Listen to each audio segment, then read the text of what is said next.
And now for a taste of things to come.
Tonight, for the superstars of NXT, will truly be shown no mercy. It's Saturday, and you know what that means. WWE has another PLE, NXT No Mercy. I am Mr. Reliable Walter Cruz, soon to be joined by the man with the simple man with the spectacular voice, Noah Foster, in about 10 minutes or so.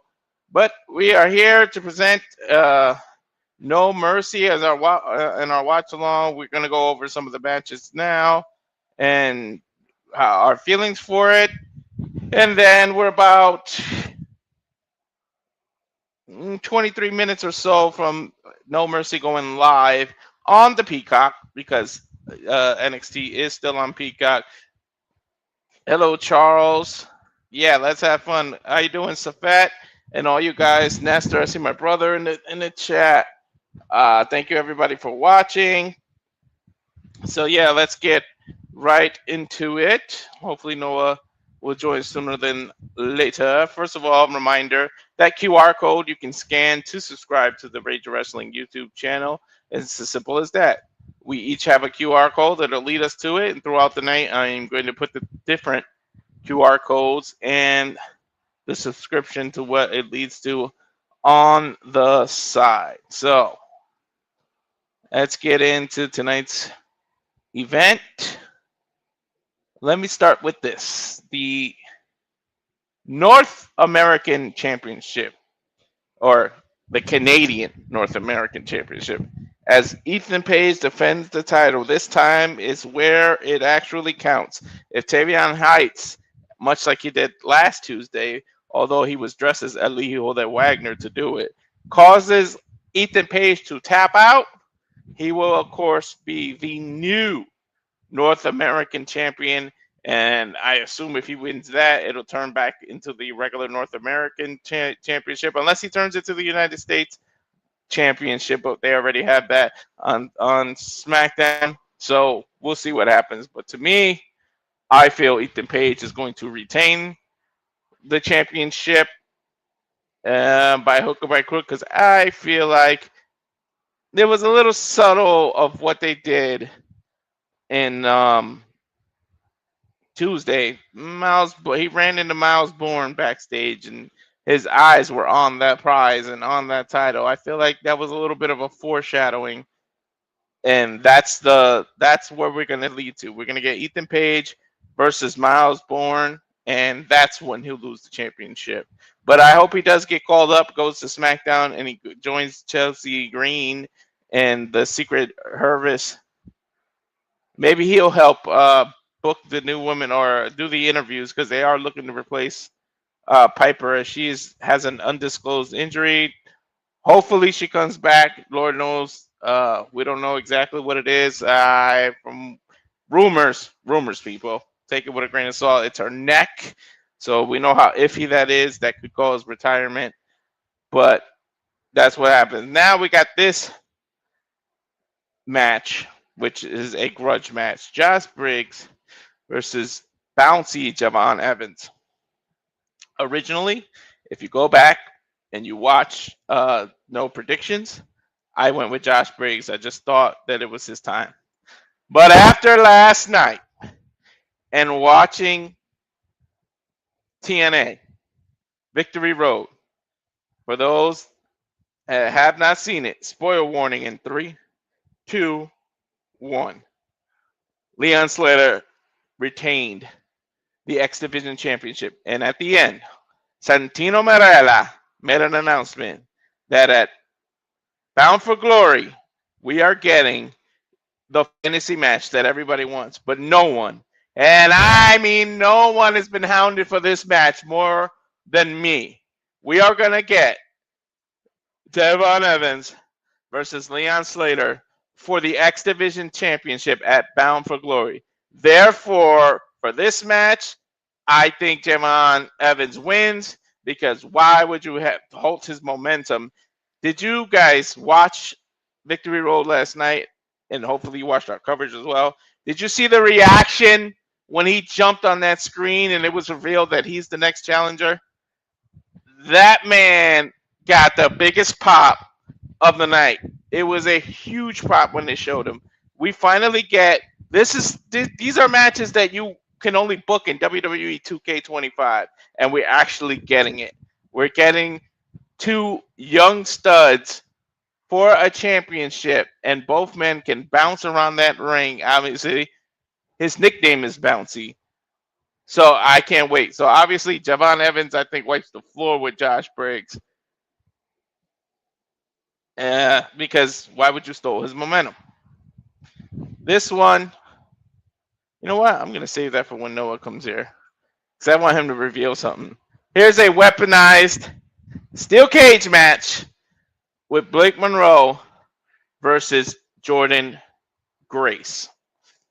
Last Tuesday, it was a match, and then it was revealed that this was the type of match. I expect chaos, might even be a little blood, especially Blake Monroe has gone into this dark version of herself in these vignettes that she's had backstage. She's turned into a different side. It's not about the glamour and the beautiful and all that. It's some dark shit, and we're getting ever so close to Halloween. So I feel like that's why they're interpreting this dark one. But where does Grace go from here if she loses? I have no idea, but I do think she's losing. I think Blake Monroe, she's the future right now, and she's going to be big, and she's going to win. But I think Grace is going to be involved. I said this before. She's going to be heavily involved in the TNA versus NXT crossover, because it's going to be like, whose side is she really on? Because she had a huge career in TNA, and she kept crossing over to NXT before she signed officially to WWE. So it's going to be like, whose side is she really on? And I think that's going to be her story for the future. Yeah, Matt, I exactly. But then we get woo, Heart Attack City. Oh God, I'm gonna go nuts. Just so I got the Cuban flag ready for when she wins. Obviously, I'm not gonna go against my mamacita. Lola Vice versus Jacy Jayne, and now that Jasmine Nix is no longer part of the company, that picture is not even valid anymore. WWE needs to update that. But Fatal Influence versus Lola Vice. I know it's called No Mercy. They need to have mercy on me, because they think I'm gonna fall out of my chair when that hand of the referee falls for the third time, or she submits her, but most likely she uses that spinning back fix. So most likely it's gonna be a cover. But when Lola Vice holds that title, I'm gonna go nuts. I think it's gonna be time. No disrespect to Tiffany, it's gonna be time to go back to my old graphic with her, with Lola Vice back on there. because I feel like we have a new NXT Women's Champion. As a matter of fact, I think we have two new champions because the main event, most likely, or at least it better be, because my main event's a female, but this main event will be for the NXT Championship. It is going to be Ricky Saints versus Oba Femi. And right as I mentioned that, here comes Noah Foster, so I'm going to welcome him in. But how you doing, Noah? I'm talking about the main event here and what we think is going to transpire. But Oba Femi versus Ricky Saints. But let's go to Noah Foster, get the proper introductions, as well as give him an opportunity because on air he wasn't able to say the shtick from last night. But TNA brought us a great main event, and I know you wanted to say something about it. So first of all, how you doing, Noah? First off, doing very well, even though it's stupid hot here in the Midwest where it should be nice and mildly cool, but actually it's going to be red hot as well, I'm sure, from Fort Lauderdale, Florida, where it's more often summer year round. So today should be a very interesting show, an interesting start to our evening with shenanigans ahead as well. Good to see everybody in the chat once again. Matthew, Charles, and Safet. Hope everyone's doing well. Again, if you want to dictate the conversation, super chat, pay by the patch. It's as simple as that. Walter, you seem definitely ready for this occasion. That's going to bring more Latino heat than maybe you can handle. And I do hope that you get what you want out of what might as well be the semi-main, considering the circumstance that we are on her home turf. But that being said, before we get back into NXT, despite the fact we are probably going to also talk about Javon Evans and Josh Briggs, especially during the average, expect a lot of streaming services tonight, by the way, folks. I will say this real quick about last night's TNA main event. Leon Slater, Myron Reid, X Division Championship main event match at TNA Victory Road for that company's cornerstone. Suddenly put last night that match. That professional wrestling, damn it! And I'm sure we'll get maybe that here tonight, this evening, as they literally are talking about Josh Briggs and Javon Evans. But let's stick to course that you, of course, was talking about here. Yeah, Oba Femi, like I said again, how much does it take to stop the unstoppable? When does a ruler get dethroned when the only opposition is one man with absolute confidence in himself? But is that enough of a resolve to stop what has been the same result time and time again? People were holding out for Javon Evans at NXT Heatwave. Here comes absolute Ricky Saints taking the opportunity after Javon was literally yeeted after a fall from grace. Not once, but twice. I just don't know if Ricky Saints is ready for this yet. Oba Femi made a very key point. Is Ricky Saints here for NXT, or is he just waiting to carry the bag of his best friend Cody? And that being said, on the opposite side, what is Oba Femi without the NXT Championship? Where is that mystique, that aura, that absolute dominance and danger in him if he loses this title? We haven't seen Oba Femi vulnerable since Lola beat him for the NXT North American Championship. And I believe that was last year here at No Mercy, if not a follow-up match where he beat him twice. But it is one of those things right now that I look at the fact he's held the title now for practically 8 months. I just don't think anybody on the NXT roster can take down the ruler. And I don't think no one's ready to take over the NXT Championship. Ricky Saints in an uphill battle. I'm not counting him absolutely out, but chances of winning, to my opinion, are slim to none. I got him winning, but then I saved this one of the matches purposely just to reveal for the users that don't know how we do this is we use StreamYard. And on the graphics, we give them little nicknames so we know before we touch them. Go ahead. I'm going to show you the look right there in the middle where the speed title is. Go ahead and let the people know what I named it. Wait, grab. Let's see here. We have the Speed Women's Championship. Hold on. But look under it what I named it. Okay, hold on. Show me again.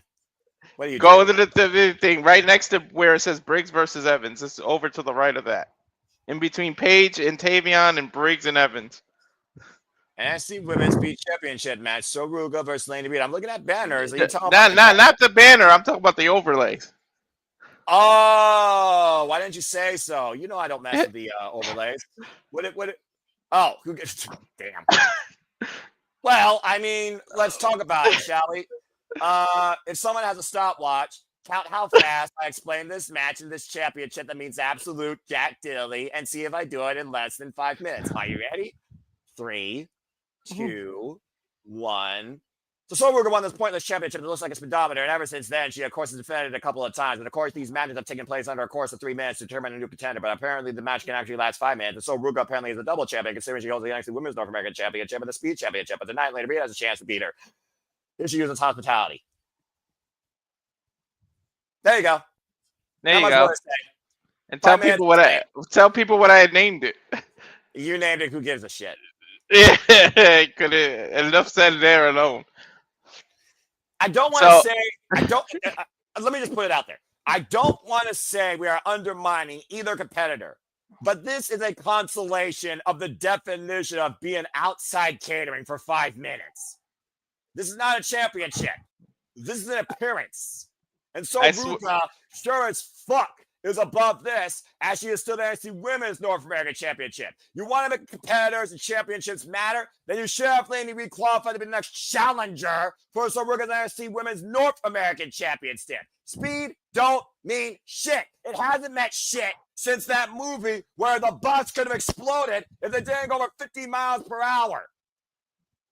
All I know is that I think this is more about furthering the story of Sol Ruca and Zarya and whether they're gonna get along or not, rather than this damn championship. Because literally, who gives a shit? I was shocked that they even brought this to NXT TV. It literally was demolished from YouTube for a while, or Twitter, X, whatever the hell they were showing these matches on for like 2 months, 3 months. I think you couldn't even see the freaking matches anymore. I thought they stopped giving a shit.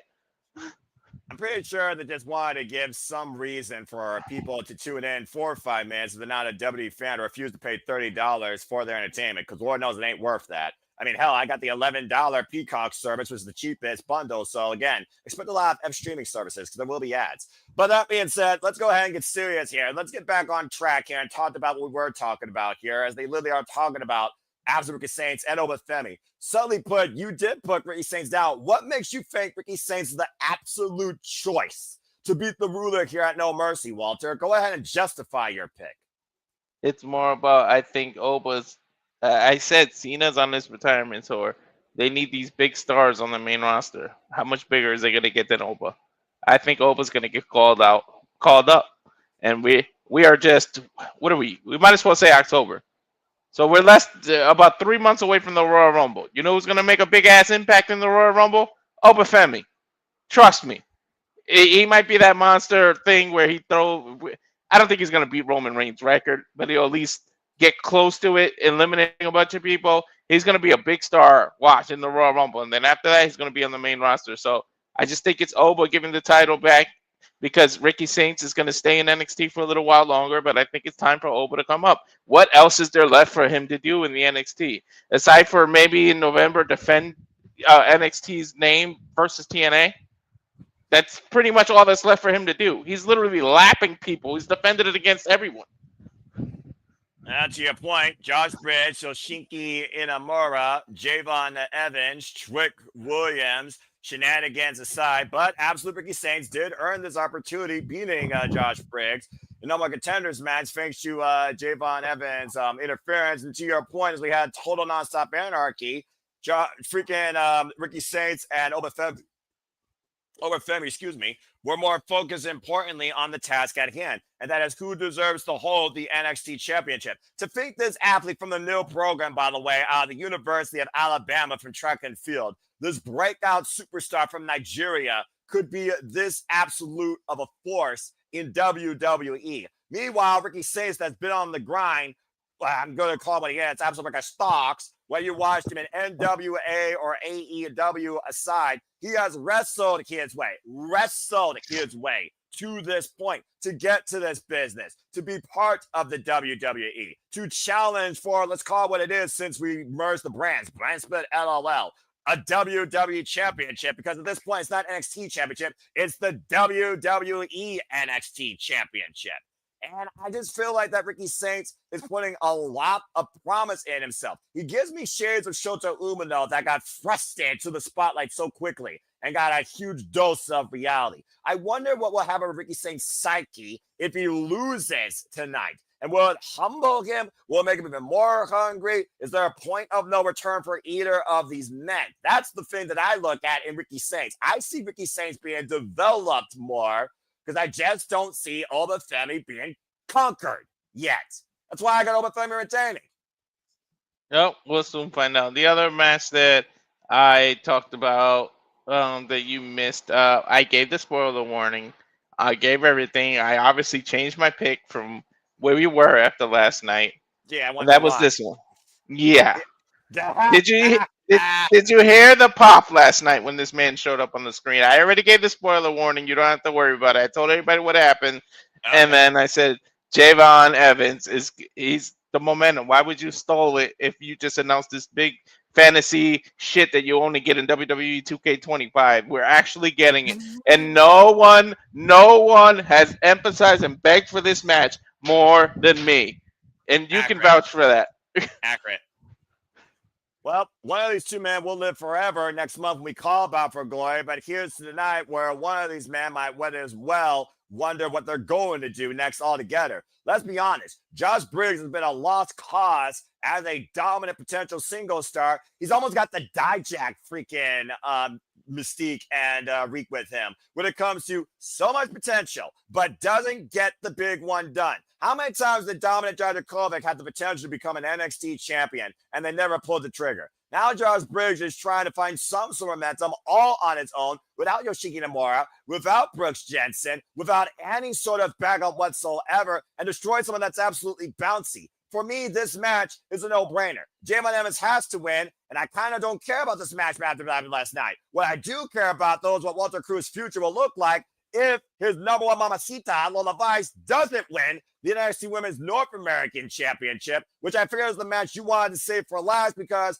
that has to be the biggest moment you're waiting for tonight. You've been waiting for Lola Vice, Fali Barada, ever since she transitioned from MMA. By the way, for those that don't know, the flags for Puerto Rico and Cuba are almost exactly the same. The colors are just different with the star, the triangle, and the stripe border. But that's nonetheless. Let's just put it out there, Walter. We only got a couple minutes left. Lola Vice, is it truly tonight on her stomping grounds? We're in home territory. But you know as well as I do when it comes to WWE, usually the homecoming hero doesn't get the victory. What sort of influence will it be to you, fatal or temporary, on your NXT if Lola Vice fails to capture the NXT Women's Championship? My rant will have no mercy. Put it like that. I got the Cuban flag ready. I got my dance ready. You better give me what I want, Batista style, or it's gonna be some issues. Like I'm gonna lay off NXT for a while. I threw you off on the prediction. I threw everyone off when I said it, but I am not watching NXT for a long time if Lola doesn't win. What? Wait, what? What the hell? Why is there a silhouette on the speed? I had it on mute. Ladies and gentlemen, Lainey Reid apparently is not medically clear to compete tonight, but so Ruca will be defending the Women's Speed Championships tonight, no mercy. As Shawn Michaels says, stay tuned and find out who our opponent is. So you know what that means? That match means even less. It is thrown out of predictions. And apparently, Ava Reid, the NXT general manager, is also going to address the NXT universe tonight. I bet you it's Zarya.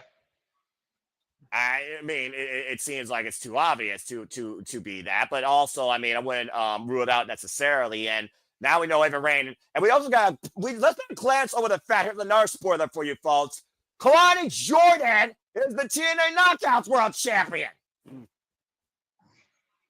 I almost forgot about that. I tried to block that out of my mind that the fucking NXT possesses both titles again.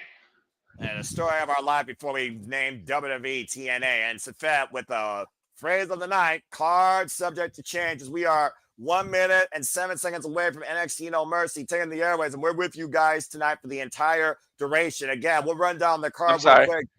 What do you have right now? Because I got 54. So tell me tell me when you get to 50 and I'll unpause mine. Oh, okay. That's fine, brother. I'm at 50. Anyway. Let's go ahead and run down that card one last time real quick for people in case they're just tuning in right now, because who gives a damn about a pre-show? Let's be honest here. We know we got a weaponized steel cage match for Jordynne Grace versus Blake Monroe. We'll see who truly is ugly more, and if the devil can make the juggernaut pay for making her shed red for the first time in NXT. It's Jordynne Grace, Blake Monroe 2, and anything goes. Only way to win is to escape the cage or pinfall or submission inside. Escape is capable through the door and over the top when both your feet hit the floor. We just talked about this enhancement match at this point as Josh Briggs goes one-on-one with Jayne Evans again. Jayne Evans, who's bouncing forward towards trying to reach immortality, as he will fight Leon Slater for the National Championship Bound for Glory, while Josh Briggs looks to destroy Jayne Evans' chance of a future even happening. Shawn Michaels just confirmed that Lainey Reid is unable to compete. There will be a new challenger for the Speed Championship. Stay tuned to find out. This match has officially now been thrown out of predictions. The NXT North American Championship is on the line as the face of North America, All Ego Ethan Page, representing Canada, takes on Tayvion Heights, who looks to reach tonight. Can Tayvion Heights seize the NXT North American Championship for America, or will we continue to blame Canada as Ethan Page holds the title that calls him the best across 3 countries on a single continent? And of course, we sadly talked about the NXT Women's Championships on the line as Jacy Jayne will defend against Lola Vice, who of course is from this area in Fort Lauderdale, Florida. Will the fatal influence be knocked out once and for all? Will we see a new NXT Women's Champion crowned?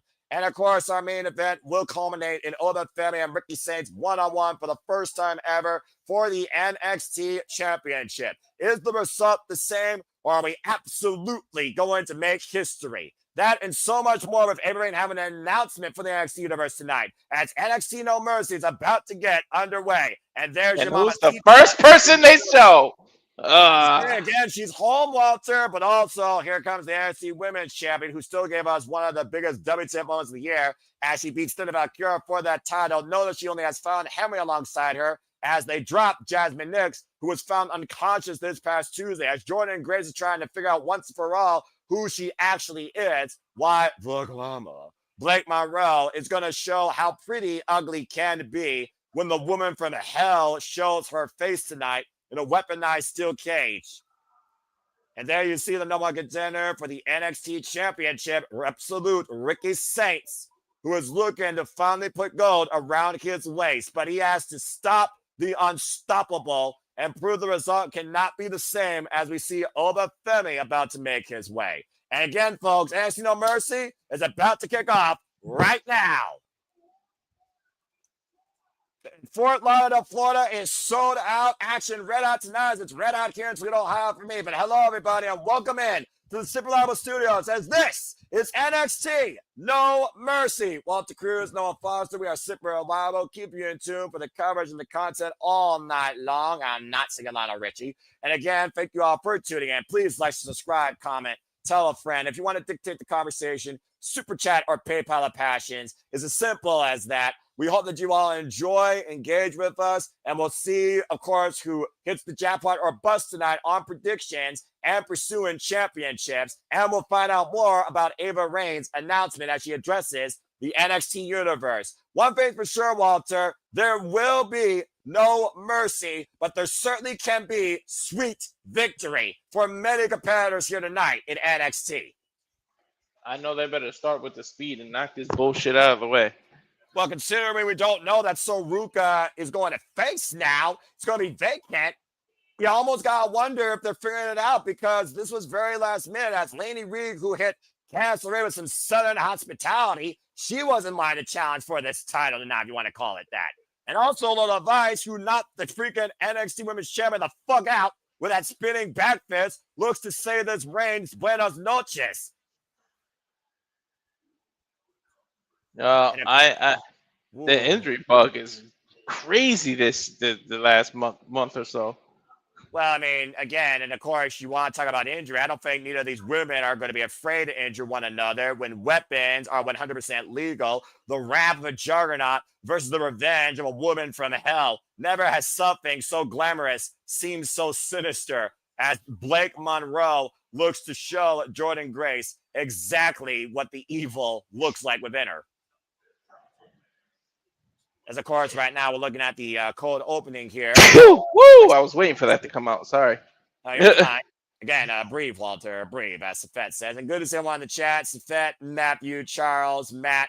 Thank you all, as always, for tuning in and continuing to show your support across everything we do for all things wrestling, combat sports, and your own entertainment. You all make this possible as we continue to carry forward the passion for professional wrestling and coverage for all of you. And thank you for getting Walter Cruz towards his last milestone of 200. If you haven't already, subscribe to Rachel Wrestling. There's a QR code to make things easier for you. We, of course, will have little banners to remind you where you can find us on YouTube. All of us here at Simple Habit Studios throughout multiple times because, again, fuck streaming services with ad breaks. But again, folks, tonight we bring you No Mercy. You telling me to breathe. You think when Javon Evans was announced as the next contender last night, you think that was something? Wait till Lola wins this title. Well, your boy is bouncy as we kick things off with the next challenger for the X Division Championship for TNA Wrestling at Power for Glory. Here comes the young OG, not from the UK, but who looks to live forever, Javon Evans. As we get action officially underway here, introducing Javon Evans to the NXT Universe, who has bounced on the scene, has already been endorsed for the future by the Viper Randy Orton, and is coming up a great chance against Sami Zayn last night on SmackDown for the WWE United States Championship. What a wild 24 hours for this young man. Even Undertaker is fond of this young man. The young OG has certainly impressed the world over in and out of WWE. There is no denying that. Not bad for a young 21-year-old man who's only been involved 7 years in the game. Not bad at all. Former, of course, Pro Wrestling World's Champion as Jay Malachi. That was actually the first time I saw what became known as Javon Evans. But here comes somebody looking to destroy that future before it can begin.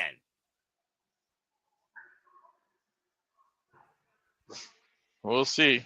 Talk about the definition of a guy that looked like he might as well be part of the Mayans biker gang.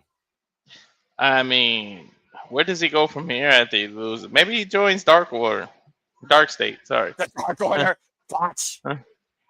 And of course, as I said, Josh Briggs attacked Javon Evans after that WWE United States Championship match last night on SmackDown, getting a cheap shot in.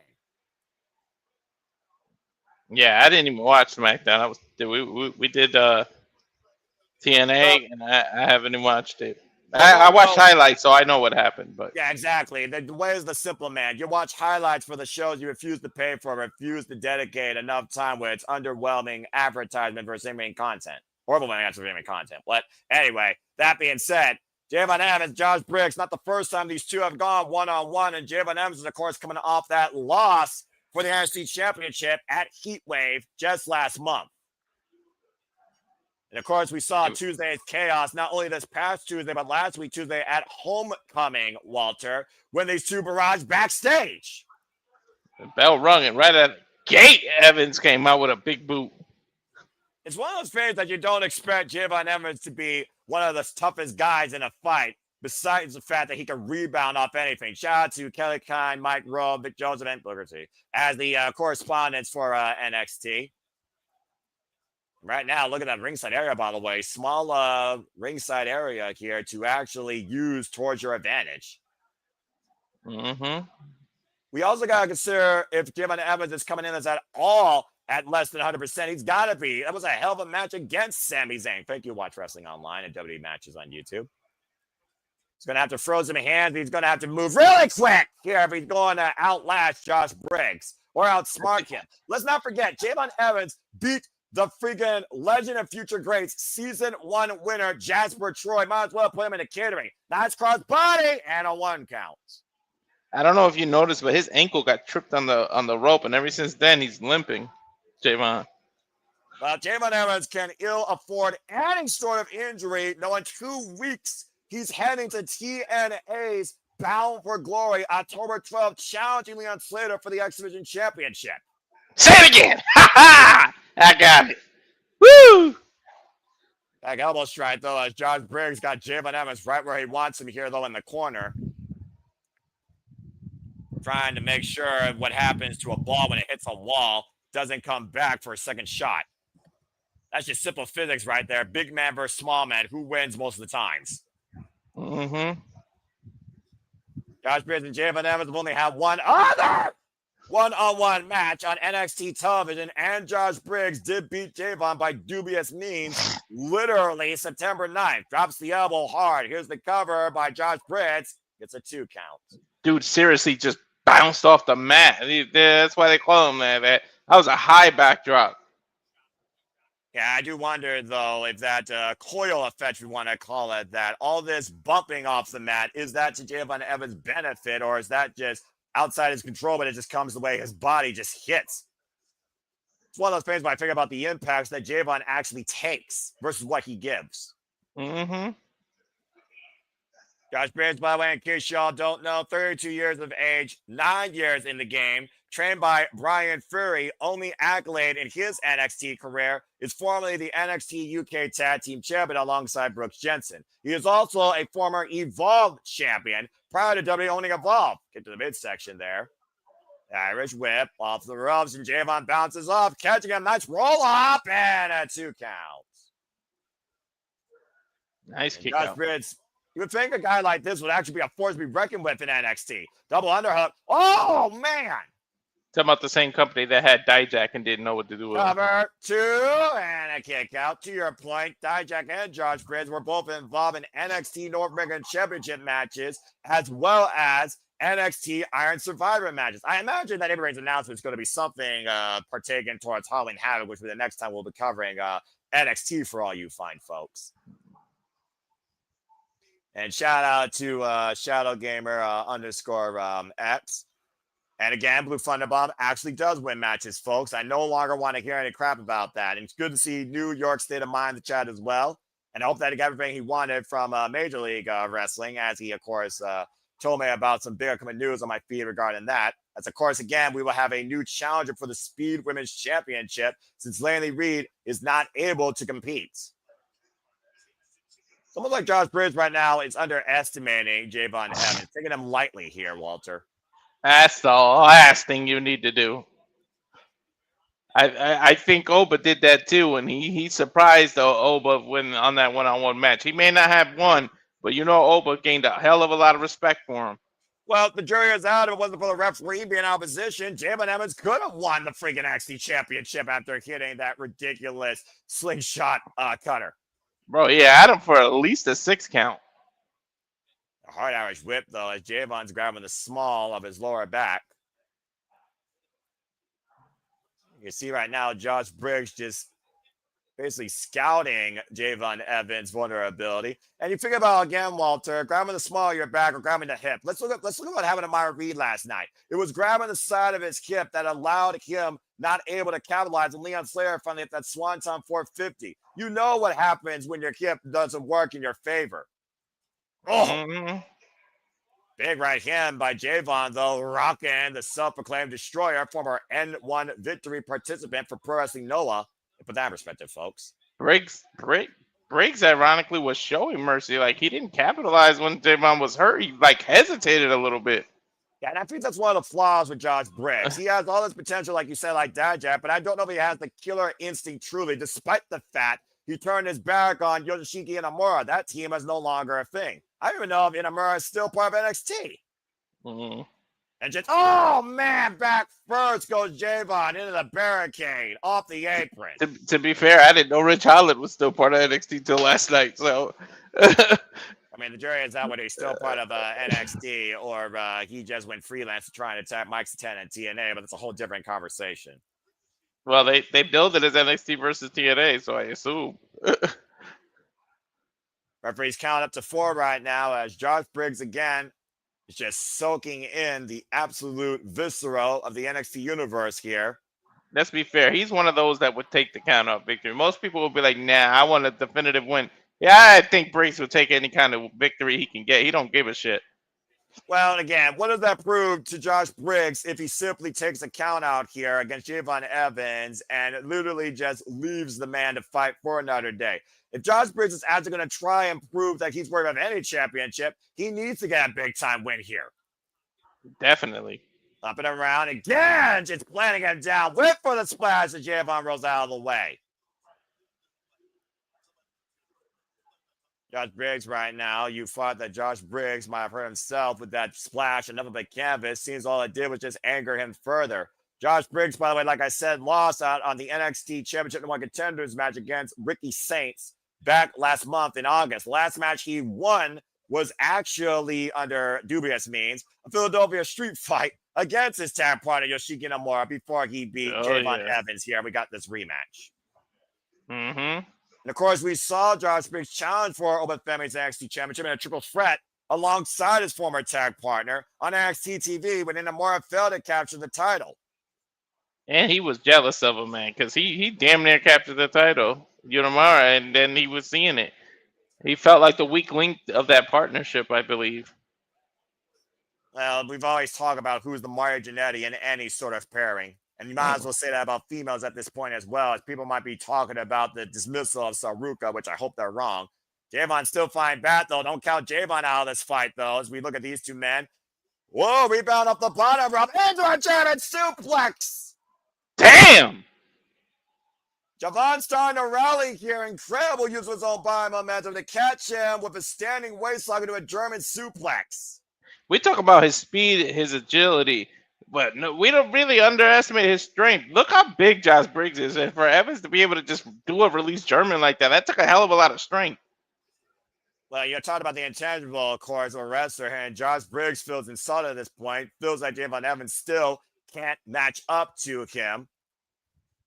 Square up. Oh, the big super kick. Rebound off the ropes. Taking Josh Briggs down with a lariat. And now right back going in with the rolling kick. Briggs still on his feet, though. Javon bouncing up the ropes again. Oh! Kick. Back of the head. Dude, all this is making me just want to. Can we fast forward to October 12th, please, Noah? As much as I want to do that, Walter, we can't. In the NXT Universe right now, and Josh Briggs might be trying to beg off Javon here. And Javon is not going to show no mercy here tonight against Josh Briggs. The more I'm watching Evans' offense, I'm salivating like a dog over a steak for October 12th. I'm telling you. I was about to say, after Myra Mead and Leon Slater, you're adding Javon Evans to the mix. We're looking at three of the most dynamic athletes you could call the definition of the X division in professional wrestling today. What the hell is Javon thinking here? Josh Briggs, opposite corner. Oh, and Briggs. Was he trying to go for a coast to coast? It certainly looks like it. But again, Josh Briggs, very smart, though. But Javon, off the top! Oh! Lord! That was no mercy. Throwing caution to the wind, flying literally all way across the ring to the floor, splashing across Josh Briggs, bringing it back towards center. Javon once again back to the high-risk district. Massive frog splash! Cover! No! Damn, I thought he had it. Think about the way he bounced off of him, right back on top of him versus away from him, by the way. Look at the reach with this freaking lunge and this follow-up splash, Walter. Wow. No. Yeah, that was crazy. It's impressive that Javon is able to still push forward that hard this deep in a match as he continues to grab the small of his lower back and his hip. But I will give Briggs credit. That took a lot of endurance for him to survive that. I thought he had him. Hell yeah. Oh, man, did not let him rebound off the bottom rope. Springboard stunner. Dude, that could have been a concussion. Did you see the way he hit him in the back of the head? Yeah, the follow-up blind shot layer turned Javon outside in the cover and a 2 count. Well, these men are deep in this grudge bout, that's for sure. I talked about the strength. Javon's pretty tall, too. He's got to be like 6'2". Like, now that they're standing next, when they were standing next to each other, I just realized it. He's not a small guy. And Josh Briggs, though, again, he took a huge chance taking this match on a night at No Mercy. And there might not be no point of return for him if he loses here. Mm-hmm. Capacity crowd here, Fort Lauderdale, Florida. Sold out here for the NXT Universe. Josh Briggs trying to send Javon down. Javon with the roll up, though. Shoulders down. Ooh, great position. Was he gonna go for a dead shot if he didn't reverse that? Dead shot, last ride, Lager bomb, you tell me. Either way, whatever he was going for, Javon prevented, almost caught him with a nice roll-up, lunging forward with that jumping elbow. Follow up with the first kick, trying to route Josh Briggs, still stands on his feet, catches Jim with a big boot, rebound off the ropes to it. Ah! Damn! Dude, he barely got any away from the ropes before that big boot hit him in the jaw. I'm not sure how much whiplash effect he didn't get there at this point. Shit. Deep hit toss to a backbreaker over the knee. And Josh Briggs right now might be looking to finish Javon up and over. Oh! Revolution knee cover at 2 counts. That left shoulder barely broke contact with the canvas. Mm-hmm. That was almost like a Z360 without the pump handle. Shout out to Zoe Stark. Right? And Zoe Stark, I believe, who's still out injured, I think. Get well soon. And dude, this match has been hard hitting. Well, at what point does Josh Briggs now need to dig deeper in his repertoire if he thought that Javon was going to be an easy win here or somebody that stands in his way? Mm-hmm. Oh, whoa. Briggs is going to Evans territory. Well, I did say Briggs is going to have to show more here than he had before. And we know he's no stranger going up to the top rope, all right? We've seen him in Dijak do freaking moonsaults for Pete's sake off of this. But what's he planning to do here with Javon Evans? I have no idea. Choke slam, avalanche choke slam, I think. That's what it looks like. He's got him kind of goozled. Yeah, it looks like that's exactly the way it's going for Javon Scott. Yo, he just did a somersault in mid-air during a choke slam. What the fuck? It's a highlight right here with Javon. Massive PK underneath the jaw, just the tip. Off the second, got caught, and a massive choke slam by Briggs. Cover 2, it's not over. Dude, I love the way he sells, man. He bounced off that mat just now. Literally, he spun in the mat. I don't know where Javon got that when he was dribbled harder than any basketball by any Orlando Magic. That was fucking ridiculous. I need to see the replay of him reversing the damn avalanche choke slam. Holy shit.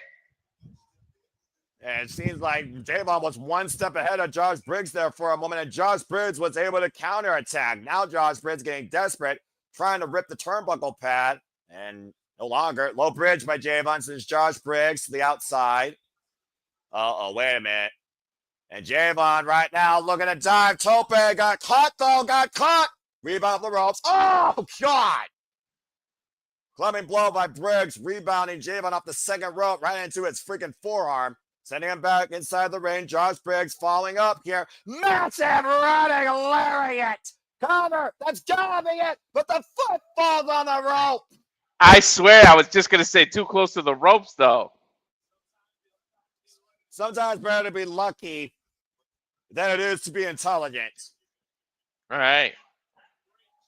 Great job by Javon Evans. I don't know if that was just pure awareness or just sheer desperation. The innate instinct of a wrestler knowing his environment. And Josh Briggs right now apoplectic. Mm-hmm. And let's not forget, Javon Evans is also coming back at one point from the surgery repaired jaw. It surprised me that Josh Briggs hasn't tried exploiting that yet. Let's not forget Javon's last huge feud here in NXT against All Ego Ethan Page.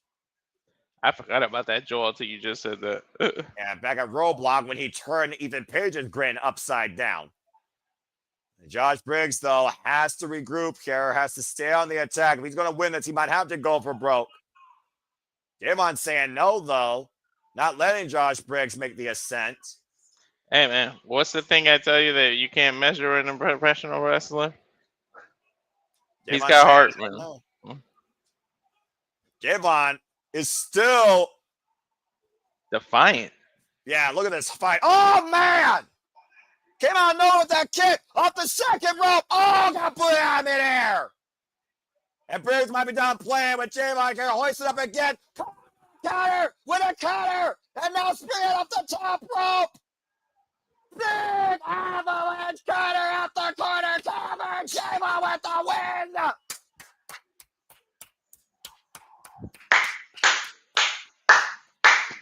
Dude, the way he reverses moves is crazy. Unbelievable show of heart and resilience by Javon Evans tonight against Josh Briggs. The moves that he reverses. I've never seen Javon this aggressive in my life. Bro, he's fired up after being announced as the #1 contender for the X Division title. Again, that key moment, the counter of the choke slam into a cutter and then springboard cutter out the corner off the top rope. Look at the distance here and the height, Walter. Oh my goodness. That's halfway across the ring. More than half. That's 3/4 of the way. That's a slam dunk for Javon Evans tonight. NXT No Mercy.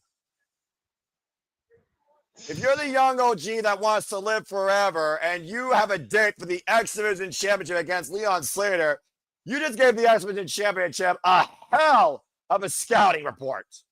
I know Slater's mind is blown right now watching that.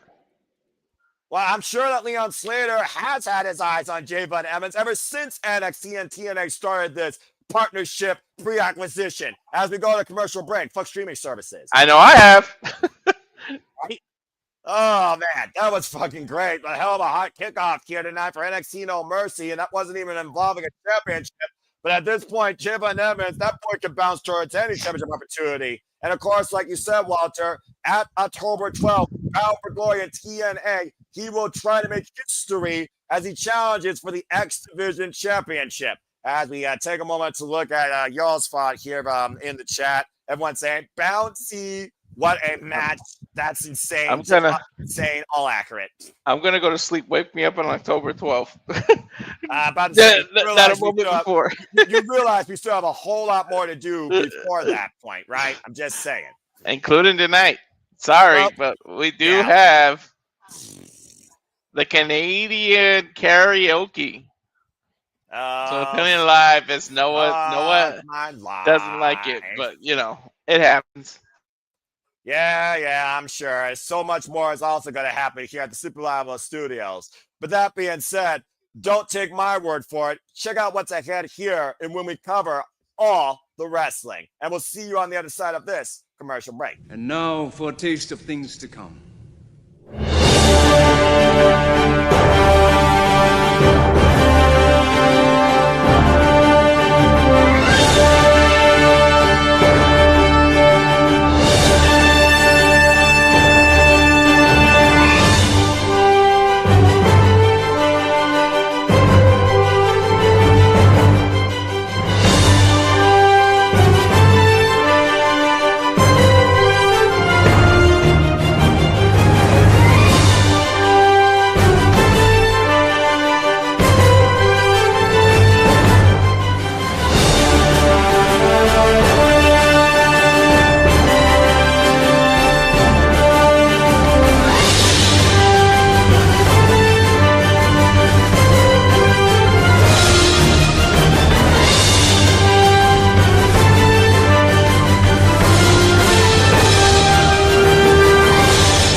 And truly here, right here, only at the Super Reliable Studios, we truly encompass, embrace, celebrate, engage, enjoy, criticize, analyze to all the wrestling. And again, if you haven't already, subscribe to everybody here at the Super Reliable Studios, including but not limited to the Renegade of Wrestling, JJ Williams. That's Casa D18 Studios, RW JJ Williams on the X and across the social medias as well.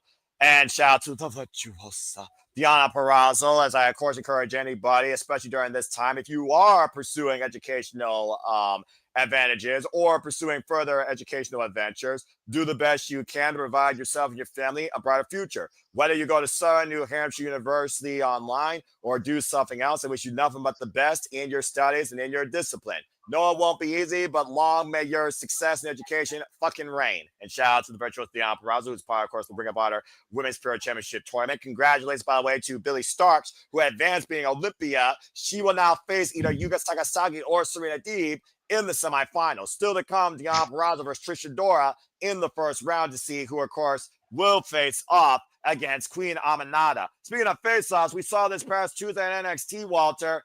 We saw Trick Williams and Mike Santana come to blows as we had an all-out invasion, and it was total nonstop anarchy as TNA collided with NXT and crossed their line. Yep, it was a complete invasion. And notice the two that weren't involved, Ricky Saints and Femi, involved in the main event, somehow conspicuously found their way right to where the title is. Eric Young, Trick Williams, Mike Santana, the sister, Matt Cardona, Cassie Lee, Jessica McKay, Steve Macklin, Vance Warner, Steph DeLander, Saya Brookside, Leiling Lee, a who's who of TNA, reminding NXT exactly who the fuck they are. Don't step over us. And then Jasmine Nix was mysteriously attacked, and we still don't know who did that. Well, apparently, we're going to hear from Abraham regarding what conspired last Tuesday on NXT. Still to come tonight. But speaking of TNA, last night we saw further history be made, or a conspiracy theory that some might say, because it wasn't TNA in-house. It was TNA versus NXT for TNA's cornerstone, as Kalani Jordynne went one-on-one with Leiling Lee after winning a Knockouts Battle Royale. It was a split leg stunner, and of course, Kalani showing that she could do anything. Indy Hartwell counted the three towards a new TNA Knockouts World Champion once again from NXT. Very hesitant. She looked a little shocked that she had to count that. Well, she did say she would call it right down the middle, and she did, but Indy Hartwell has to realize she just gave NXT more power, even though she will challenge Kalani Jordynne, because she respects 2 weeks for that title at Bound for Glory. If we go backstage last night to the new TNA Knockouts World Champion, the inaugural NXT Women's North American Champion, Kalani Jordynne. I still can't believe this. I still say the fix was in. It should have been someone like Rosemary, Killer Kelly, or even her own tap on her side, Brookside challenging.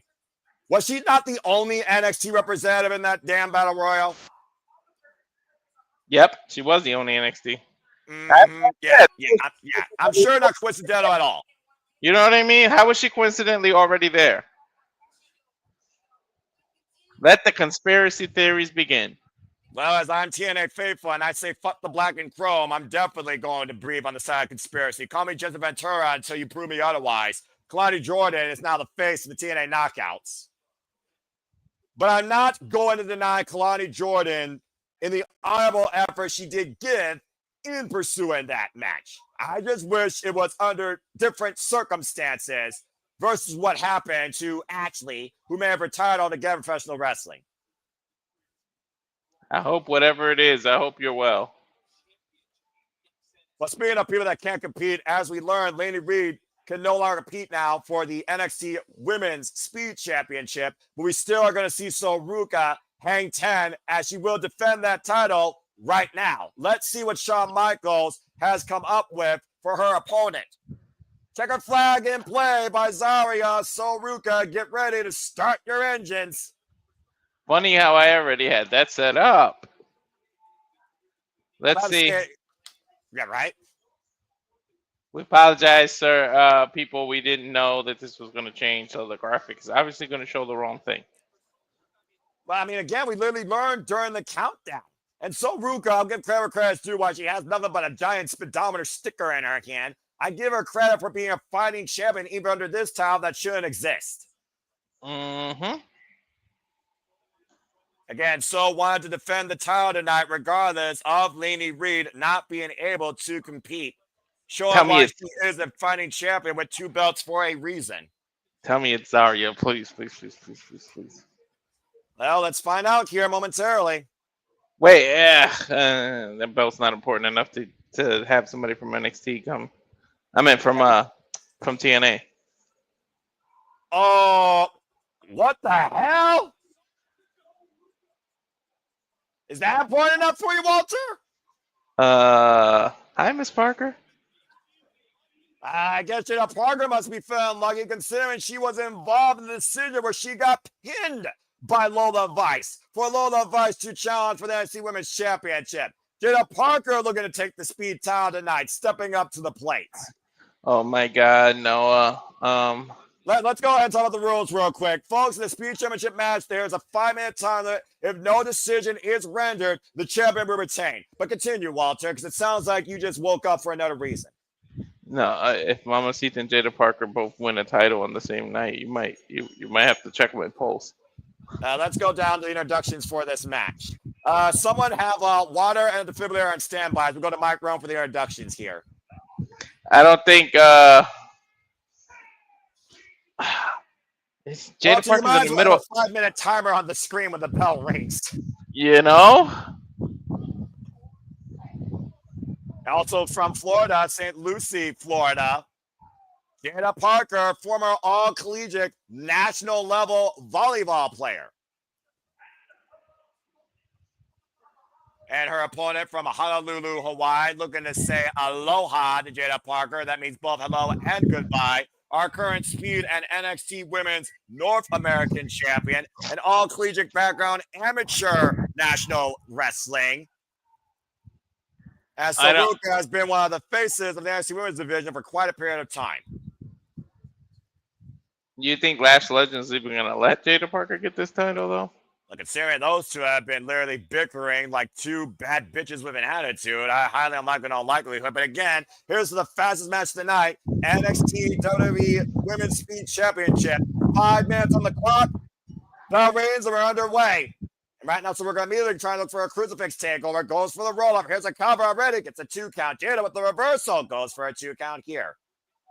You can't really have strategy here, Walter. You just gotta be fast and furious, wear down your opponent, and go for that decision. It's all about surprise pins in this one. You got 5 minutes, but you really need 3 seconds. Ooh. Holy shit, that'll crack you. Nice modified full Nelson with the top rope. That'll crack your back. And of course, this is the definition of champion's advantage. Also, Ruca has to do is run the clock. I can't believe for the first fucking time in my life, I'm calling a speed match. What the fuck is my life? Literally, so all she has to do, all she needs is speed and run. Whoever the champion is, really just got to run around. Yeah, a little bit of mocking there. I don't know. So Ruca has any background in basketball, volleyball, but I'm sure from Hawaii she's probably played a little bit of beach volleyball. Not bad for a young athlete who's only had 119 matches of wrestling career that literally started in NXT. Now, so Ruca looking to follow up baseball slide, but Jada Parker able to scout it, turns around. Oh, and a big out of the side of the head. And again, Jada Parker right now trying to take advantage here on an opportunity that presented to herself with Lainey Reid unable to compete. You got to imagine Lainey Reid will get a match at some point. Covered now by Jada. Gets a 2 count. We're at 3 minutes and 35 seconds. Did they say exactly what her injury was? I had the TV on mute when that was announced. At 3 minutes and 30. Well, I'm just guessing because Lainey Reid did fight through this. She did beat Candice LeRae in less than 3 minutes. So I'd say she's obligated. Ooh. And hyperextending those legs, almost a modified drop kick off the sailor for Soul Snatcher. Jada able to scout it. Open pawn stretch. So okay. About to say, Walter, I'm going to let you go ahead and call it. Take a seat, Jada Parker. Mm-hmm. She's got to beat the clock. We're at 3 minutes.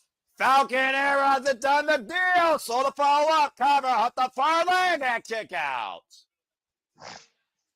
I suddenly care about the Speed Championship. I still don't.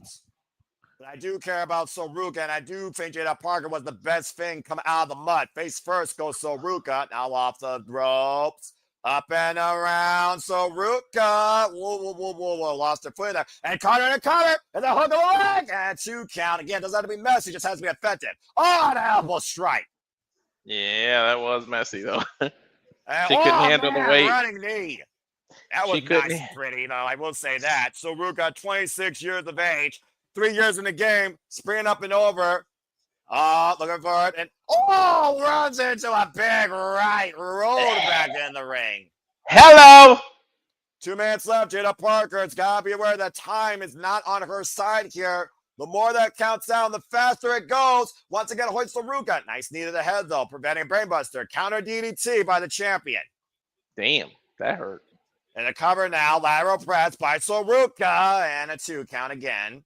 And I do look at the champion's commitment to defend it. How much does she want to win this before the clock gives out? No matter how I feel about WWE, and again, fuck this company, and these freaking papier-mâché championships, the value of a champion, even wearing a fake-ass toy belt of a degree, goes to the crowd of Ruca trying to make this mean something. Oh, man. A Samoan drop. How interesting, Jada. All right, what are you trying to instigate here, Walter?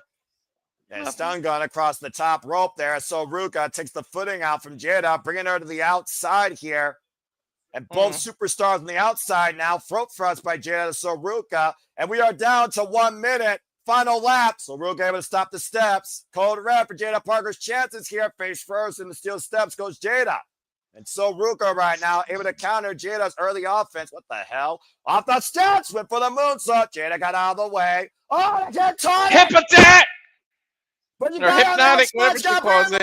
40 seconds left. You got to get back in the ring and get the 3 count. Do it again. Don't worry about Zarya. Focus on the damn championship, you fucking idiot. Uh-oh. Told you. Last legend, sweet amazing Zarya with the spirit of lash. Told you. Jada right now with saving grace, but only 20 seconds left. But wait a minute, Soul Snatcher, Ruca, the counter. 13 seconds left, Ruca retains the Speed Championship. I fucking love the Soul Snatcher. I can't lie. That's one of the best moves. Jesus. And that was set up beautifully in the corner there too. I told you Last Legend was gonna get involved. First and foremost, you did talk about Last Legends. I gotta give you credit for that. Leave it to that woman to not freaking leave herself out of someone else's business. As Ruca was able to hit the checkered flag before the time ran out and reach the finish line. Ruca is still NXT Women's Speed Champion after this beautiful Soul Snatcher out of the corner with Jada wiped out. Congratulations, Ruca. I didn't think of that in the awards to make that the Soul Snatcher the finisher of the year. Because damn, that is a beautiful move. And so far, no one's kicked out of that except Kalani Jordynne. Congratulations, Ruca, who beat the clock as we go to commercial break. Fuck streaming services. Raheem Hands, what's up with you? Let's go ahead and look at people's thoughts here. Matthew saying, Jada and Soda Surf so much better than this speed match. Oh, I fucking agree. Again, that was a spotlight. That was simple as that. And it would have been crazy if Jada Parker do the yeet. Yep, she did the Samoa drop. If she would have did a splash in the yeet, it would have just confirmed some things. Now, again, what are you trying to instigate here, Walter? You're trying to set up the battle lines here for war as we prepare for War Games in November from San Diego. Stay tuned for that, folks. We'll be covering that, of course, that's Saturday, November 29th, your annual Thanksgiving weekend tradition. Well, we got a moment to breathe because, again, fuck streaming services. Also, fuck this speedometer championship. I will say this. That was by far the quickest match I've ever called in my life. I guess so. Jada Parker deserves so much more. If it wasn't Lola, I would have wanted her to get the championship with shit. Dude, the Speed Championship shouldn't be considered a championship. It's a 5-minute showcase. It is smaller than an exhibition. So let's stop giving credibility towards that belt. But the credibility of both Ruca and Jada Parker, you damn fucking right. It should have been for the NXT Women's North American Championship. Why not just focus on that? Make that open challenge. Continue being the workhorse for it. Seriously. I don't know. She deserves the North American Championship for real, though. Well, Something. yeah, about to say. So Ruca, though, again, tremendous outing here, by the way. The checkered flag, I'm not going to lie. That was kind of fun. Kind of ironic that I saw a Daytona machine from Sega at the bowling alley last night, and I literally got the Daytona theme stuck in my head. So there you go. I used to love that game. Every bowling alley had that. Yeah. I need to Or find it. Outrun. I have Outrun 2006 on Emily on my PC. And stay tuned, folks. Simple Reliable Gaming will level up here very soon, including me and Lily Cruz going at it again in Wheel of Fortune, as well as maybe I'll host a Jeopardy and who knows what else. Maybe I'll start. I'm gonna try to do it at least every week when I'm off on Wednesdays and Thursdays. Maybe I'll even do some late night playing like Resident Evil or some scary games. People tend to like that, so I can play that and show what I'm watching. So we'll see. You know what? At this point, maybe I should just create PowerPoint trivia games to share during these freaking commercial breaks now for wrestling. I don't know. You know, maybe I will. I don't know. I could whip it somewhere probably quick if I care. Anyway, I will say this. Ruca, by the way, has been WWE Women's NXT North American Champion now for 162 days. I still don't give a shit about speed, but she has held that speedometer for 170 days. She's already defended the NXT Women's North American Championship now for 3 defenses. Last defense was, of course, back in August against Tatum Paxley of the Calling. Well, we got a moment to breathe. Let me go ahead and remind you and encourage you to subscribe to everybody here, right here at the Simply Reliable Studios. If you haven't already, subscribe to Bad for Wrestling. That's our Canadian friend, Ash, where, of course, me and her had a little Ash chat regarding Destruction in Kobe. That is tomorrow, to be headlined by Zack Sabre Jr. vs. Ren Narita for the IWGP World Heavyweight Championship. And the winner of that will defend against Konosuke Takeshita next month at King of Pro Wrestling in Ryogoku Sumo Hall. If you want more AEW, WWE, and New Japan takes, and also you love the techers, don't be a dickhead. Subscribe to Barry's Army today. Subscribe to Batty for Wrestling. That's all I got to say about that. And if you want to engage further with me, I'm not social, but find me in Foster 1916 for predictions, commentary coverage, city predicting, moderating, and so much more right here on YouTube with NotiQ and in and out of the Super Reliable Studios. Me and Walter Cruz will be doing a simple session here very soon. Stay tuned for episode 3 of a simple session with me and the Rage of Wrestling, a possible hour-long conversation on anything but more likely professional wrestling. And with us, probably gaming. I was going to say, probably a lot of gaming. There's a lot you and I can talk about, but that's a whole different conversation to come. We'll schedule it next week behind the green room. As we look here at the beautiful coastline of Fort Lauderdale, Florida, you saw State Highway 1 that leads to Key West, the only in and out road to the island, the jewel of the southeast coast. And of course, WWE is loaded once again with all the talk shows. There you see the lineup of the WWE podcast with Cody, with Stephanie McMahon, with freaking Mark Galloway, with Logan Paul. And of course, last Tuesday, we also saw Joe Hendry. As of course, he lost against Dark State, but he did win last night against Eric Young. And he was mysteriously attacked. Still got to figure that one out. Right. There's a lot of mysterious attacks lately, huh? Brotherhood. And Dark State. Final warning. About to say, every time they say his name, Joe Hendry appears. Mm-hmm.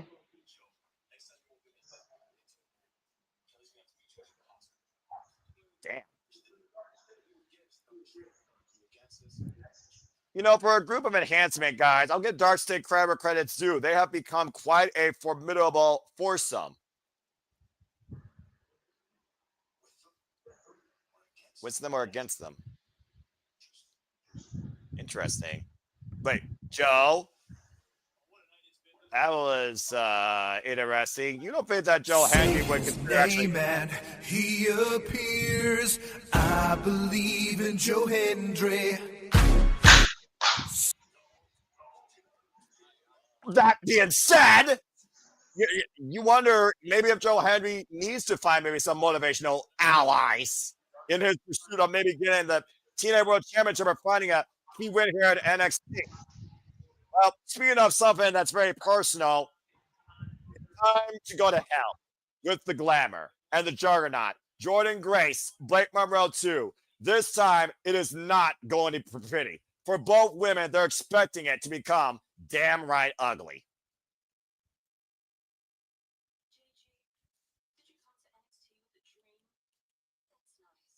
And Blake Monroe, of course, who has instigated the juggernaut, has been her undoing since costing her the chance to challenge for the TNA Knockouts World Championship while she was the NXT Women's Championship potentially at Slammiversary when she screwed her, stabbed her in the back at Evolution. And we saw at Heatwave what happened, Walter, as the glamour overcame the juggernaut, and Jordynne Grace has been questioning herself ever since then.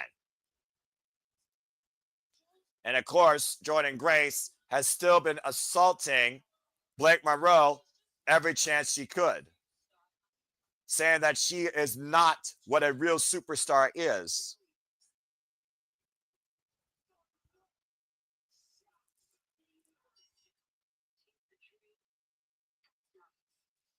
Sometimes a dream is truly nothing more but a nightmare that you can't wake up from. And that nightmare for the juggernaut is Blake Monroe. Not the first time I've seen Jordynne Grace question herself in this existence after double legging Blake Monroe and causing her to shed red. What has Jordynne Grace unleashed with the woman from hell being so glamorous and so sinister?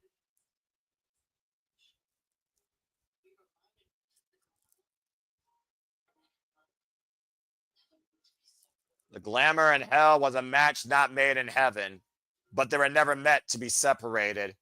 We're about to see exactly why WWE truly signed this former AEW Women's World Champion.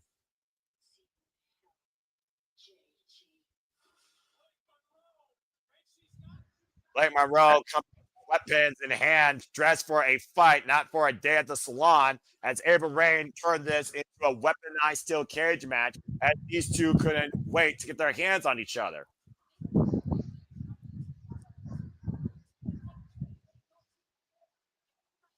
This is going to be interesting. The last time I remember seeing a weaponized steel cage match, I think, was literally Gigi Dolan and Jayne.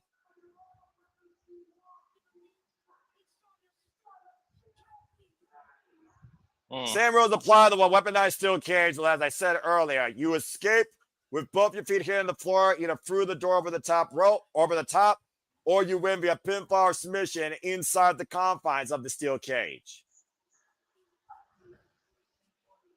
Yeah, I'll keep that in mind, Charles, here. As again, we're looking at a VTR code opener here. What's more dangerous than the juggernaut besides what a juggernaut can wield legally? I don't know. These can be interesting. She's allowed to use anything she wants. And you know, she's gonna want to rearrange that pretty face of Blake Monroe. But there's a reason why Blake Monroe, Mariah May, calls herself the woman from hell. And for the first time in WWE, hell has arrived. And it will be unleashed inside a weaponized steel cage. Close enough. I said this is probably going to lead to a Hell in a Cell between them, and it led to a cage with some weapons. Close enough. It is their own personal hell. And point taken, as you see the WWE ring surrounded by steel and weapons galore, trash cans, steel chairs, kendo sticks, and who knows what else the glamour and the juggernaut might bring with them inside this atmosphere.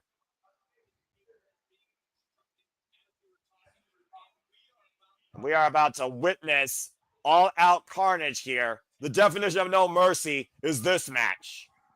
Tell me about it. I don't think anyone's gonna. Either one of them is gonna have mercy on one another. Jordynne Grace adorned in white. I'm looking to think that she wants to have that covered in red by the end of this with Blake Monroe's blood. And of course, Jordynne Grace, previous challenger for the NXT Women's Championship, multiple times in fatal four-way action. Former trailblazing, record-setting TNA Knockouts World Champion. Royal Rumble participant, first ever Teenage Media champion, but has yet to hold gold or accomplish anything major here in NXT. and has had a roadblock thrown in front of her since the Glamours arrived on the scene. Mm-hmm.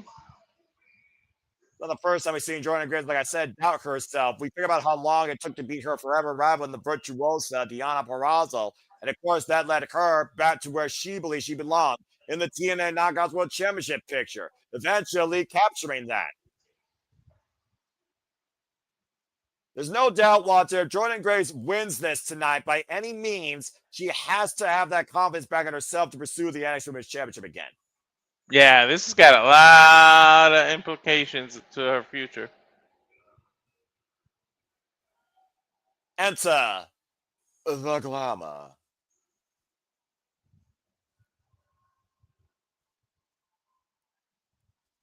Not dressed for a freaking day at Beverly Hills, but adorned for combat.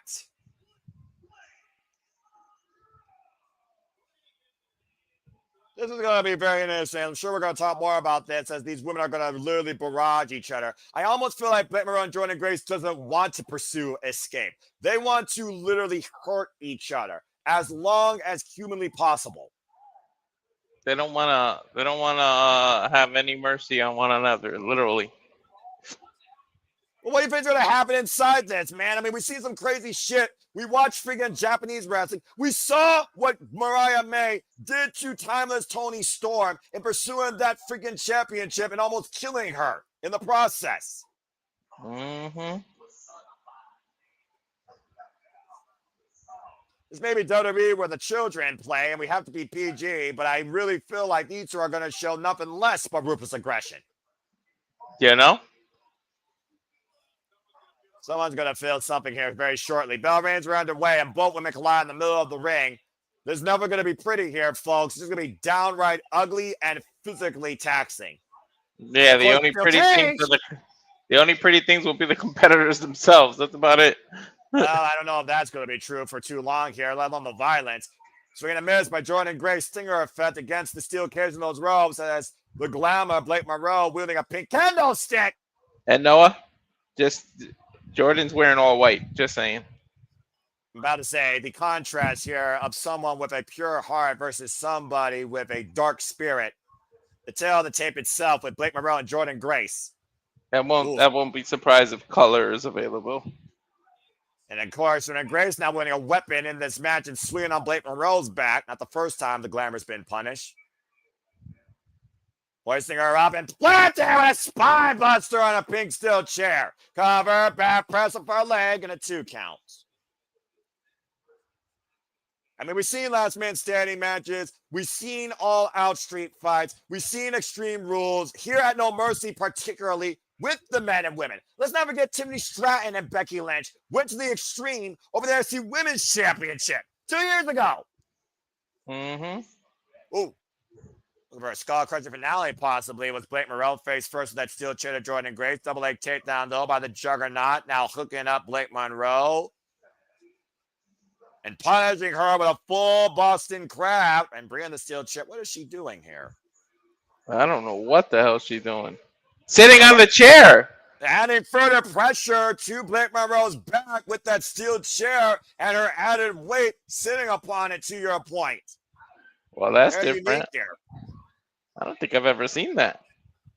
I don't know how Blake Monroe was able to navigate her way out of that. I think that was just poor positioning on Jordynne Grace here, trying to innovate even more punishment with that steel chair in play and that submission hold. Again, you see right now, Jordynne Grace and Blake Monroe have held nothing to chance so far since the bell's rung. Now setting up a steel chair in the corner here, up against the door, I might add. And again, that might be very becoming if that door just breaks open. The front face lock here, as we're going to see how evil and ugly both these women are. Blake Monroe biting the hands of the Juggernaut. And Blake Monroe literally was able to fight her way out of there, biting the hand of Grace, but Grace hoists her up. Woo! Almost pushed face for that steel chair. Blake Monroe nearly collides with the steel chair. Sidestep. Oh, at full throttle goes Grace into the chair. The typical karma you talk about all the time in wrestling, Walter. She that sets it up suffers from it. You know the old adjective. Blake Monroe is a weapon herself, while Jordynne Grace claimed that the only weapon she needs are her own 2 fists. Clearly, it might take more than that here. Clash of egos here. We don't even have all Eagles and Paige here in play, but you might as well say Jordynne Grace and Blake Monroe have their own size egos here. I like the personalized trash can she got over in that corner. Yeah, you know that was definitely set up by Blake Monroe here, looking to send something ugly where it belongs. And now bracing the hand inside the steel cage. What the hell is she doing here? Trying to maybe break the thumb of Jordynne Grace. A little bit of joint manipulation here. How naughty. Blake Monroe very happy with herself and what she's doing. A young competitor from the UK that's had this dream of being a WWE superstar since he was 12 years old and ended up going to Stardom. And what the hell? Is that a curling iron? I guess. I mean, again, we saw him go to a beauty day at the salon. A hostile makeover in play, cover with the trash can in play, and a 2 count. I think they're looking to make each other over with these weapons. But it seems that Monroe right now is just taking her time here, just having fun. And of course, we haven't seen this violent side of Blake Monroe when she first arrived. Everyone thought she was just another pretty face, Vince McMahon, blonde hair, blue eye, cover girl for Maybelline magazine. And now we're seeing why we enjoyed the glamour in a previous life. Ooh. A swing and a miss, and Jordynne Grace grabbing the candlestick once again from Blake Monroe. Bit of a tug of war here with these 2 women. Swinging a miss as Briggs with the candlestick. Oh, it's Skull Crushing finale! Covered by Blake and 2 counts with a candlestick assist. So many weapons are going to be at their disposal. Well, we've already seen a candlestick, a steel chair, a trash can. There's a curling iron. There's a hair dryer. Is that there's a table. There's a pan. Is that a bowling ball bag or is that a makeup kit bag? Oh, fucking no. This is WWE. They're weird. I think that's a bowling ball bag or a purse or something. Well, that's a hair dryer. I'm not sure how effective that is without power, but I suppose you can still use it as a weapon. Yeah, you can crack somebody over the head with a Concussion City. Yeah, right now, Blake Monroe dragging Jordynne Grace back to the steel cage and using the cord of the hairdryer to tie her up poorly in the second row, trying to make a citizen's arrest here. Yeah, man, there's nowhere to plug it in, but you can short tie somebody up. Well, again, at this end of the day, this business is not about friends. This business is about proving why you want to be the best. And sometimes you have to do it by any means necessary. As Jordynne Grace has had her hands tied down the second rope via a hairdryer, and now we got a handbag. And oh my gosh, Walter, those are scissors. You don't think she would actually? No. She's gonna cut her hair. No, Wrong company. No, come on now. Hey, wrong company. Hell no. The scissoring is the wrong company, lady. Blake Monroe giving Jordynne Grace a forceful haircut, cutting the locks of the juggernauts. I don't think that was her hair anyways.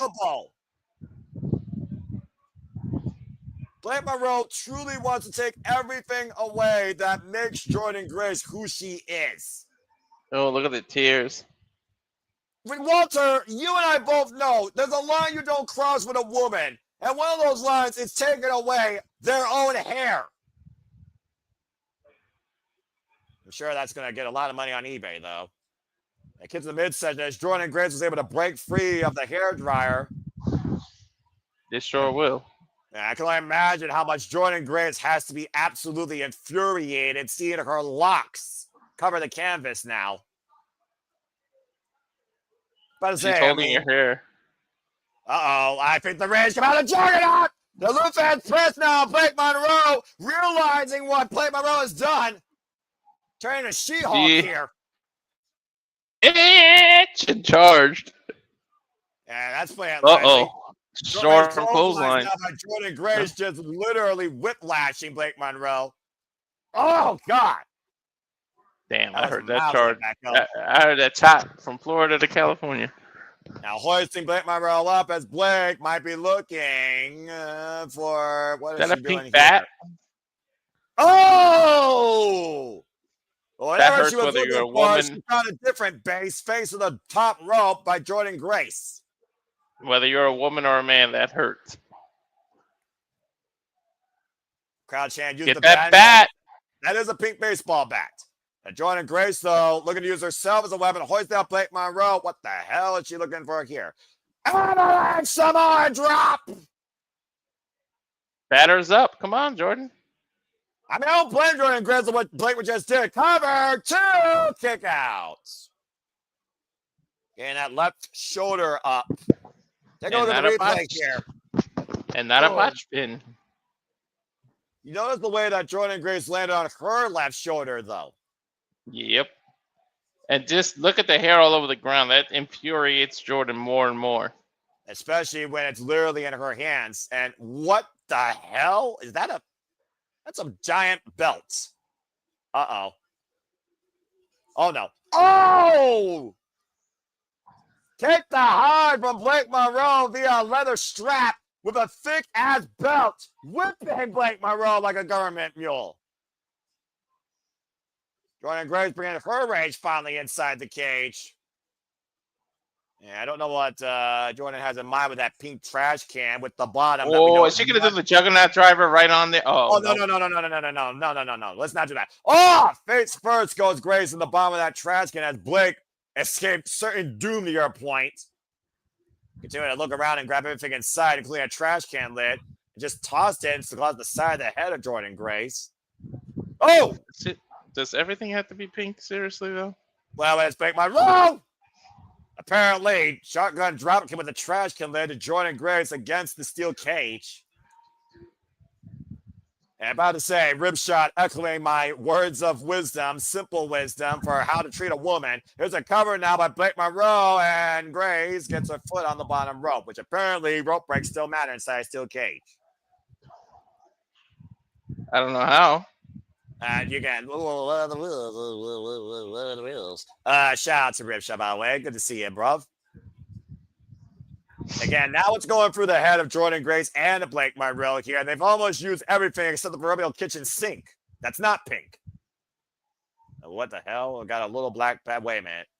I know blood ain't pinky. We might see some pretty soon. So they got a little black bag of fun, and that's a very rare thing to see in WWE. Are these thumbtacks? There's no way. Those are diamonds. Diamonds. That'll hurt more than a thumbtack, I think. Human zirconium or not, those diamonds are going to leave a mark on one of these two women. Anything less than a beauty shot. Oh, she's going for a slingshot suplex onto him, too. Either that or a freaking, went to spinning back fist, miss, caught the leg, underhook, and now hooking up Blake Monroe. Oh! Both bodies crashing into the diamonds. What the hell was that? A fisherman suplex almost? Basically, that was a fisherman buster. Mm-hmm. Yeah, but Jordynne landed on some of the diamonds herself. Look on the replay. Hence the word Pyrrhic on that move. But there's a cover by Grace, the far leg, and a 2 count. And this fight will continue here. In this case, diamonds aren't a girl's best friend, huh? Yeah, but this match ain't brought to you by Key Jewelers either. Oh my gosh, and Grace feeding Blake Monroe her hair. We've seen, though, this rage come out of Jordynne Grace before and cost her, though, Walter. I understand we're inside a weaponized steel cage, but she has to remain a little composed if she's going to win here. Mm-hmm. It's hard to get when you are locked up in a cage with somebody you hate. The most difficult thing is to be composed. And we'll see right now what Blake Monroe and is she gonna superplex her onto a can? Oh, and a modified chop block purchased Jordynne Grace on the top turnbuckle. Grizzly man onto the spine of the Juggernaut, hungering her up in a tree of woe. Uh-oh. And now capping Jordynne Grace inside the trash can. And what the hell is Blake looking for here? Looking down at Jordynne Grace. And, oh! I didn't know Trash Night was Saturday, but okay. Double stomp in the trash can, crowning the Juggernaut. Bad vibrations. That could be it. Chair kick out at 2.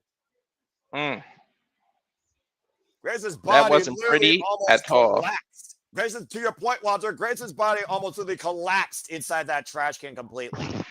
Did you see that? I felt it, proverbially. Now she's going for the Slim Jim table. I mean, it was the only thing not used in play here. Snap into it.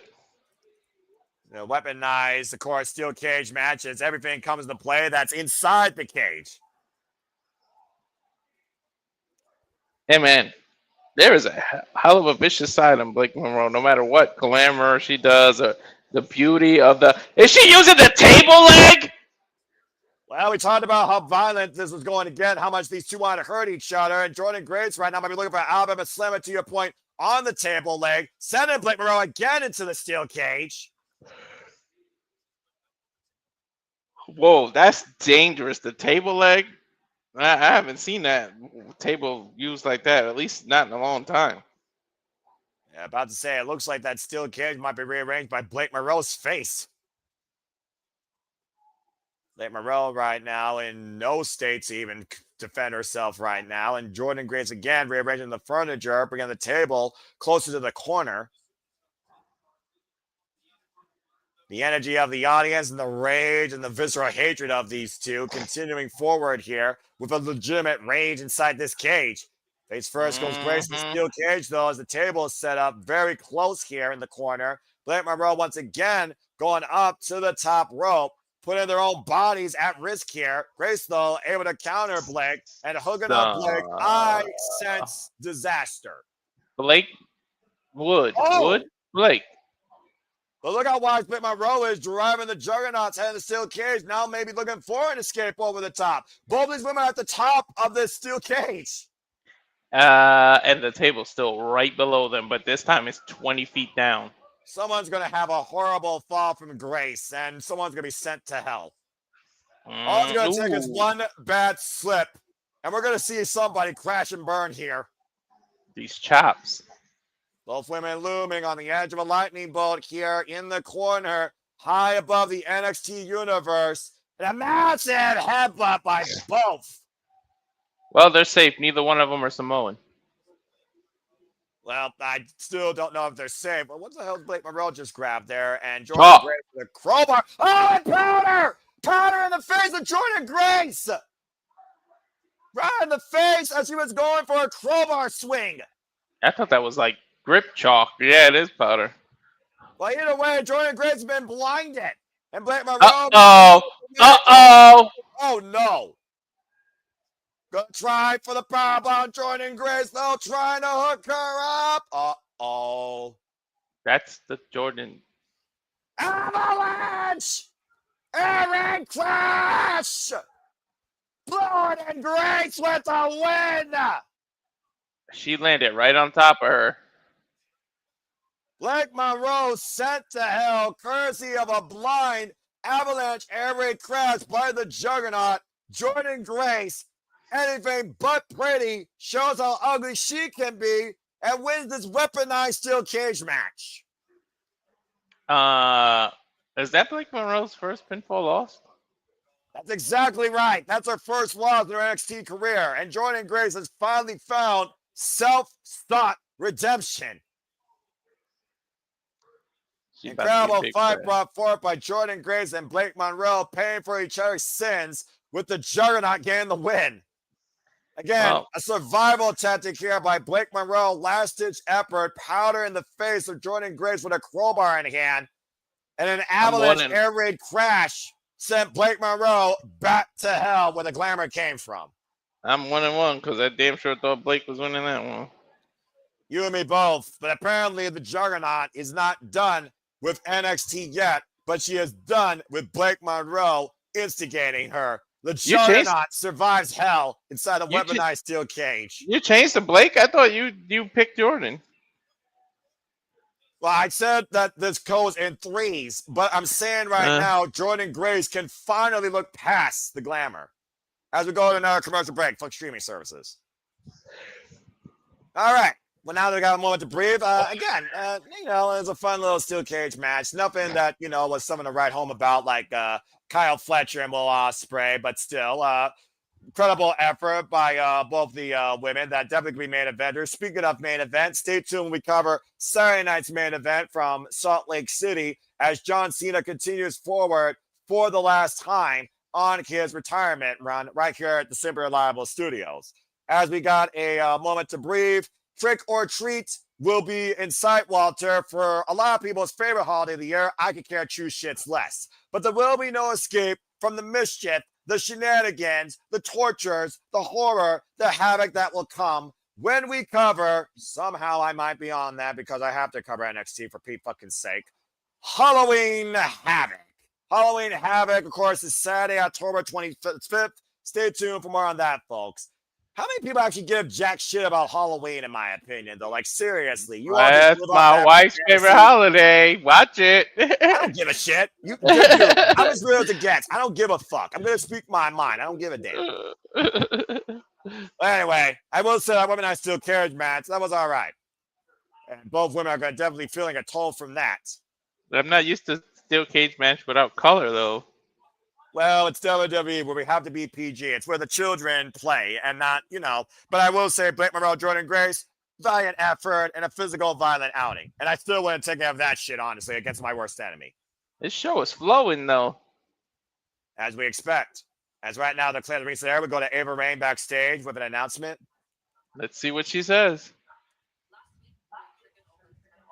She takes one day off, and all hell breaks off. Which then leads to the chaos. Adele Tadars Con Solutions.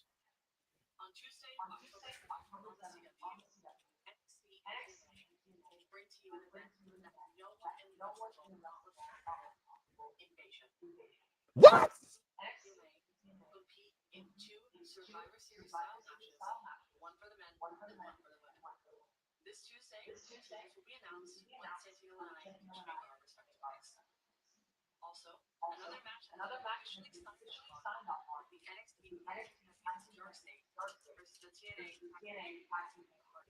What? What? Title for title, winner take all. Tag team champions Hardys versus the tag team champions Dark State. There has to be a winner, no interruptions. Whoa! 7th TNA versus NXT Survivor Series style matches. Hey, didn't I say that was going to happen? I just said it was going to be Survivor Series. Didn't I call Survivor Series style classic matches? Damn it, I'm on a roll. I can't believe it. NXT Invasion, Tuesday, October 7th. It's NXT versus TNA in Survivor Series matches. I'm on a roll, Noah. Well, which side are you going to choose, folks? NXT or TNA? Prove your battle line, your allegiance. As what the fuck is Lash Legend doing? Why is Lash Legend out here? I don't know. No one gives a fuck. We're going to get an improv too, her and Jada Parker, aren't they? This is almost as bad as Flop Dollar. Why is she on my screen? I like her.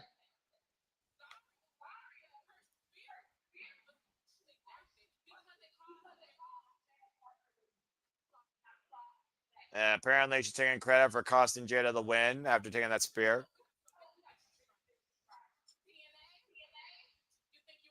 She's calling out TNA.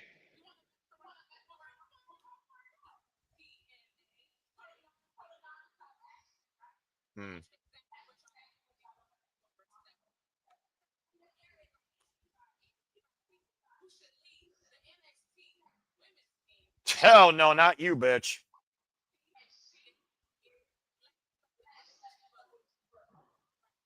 I know about that. You got to get past Jada Parker.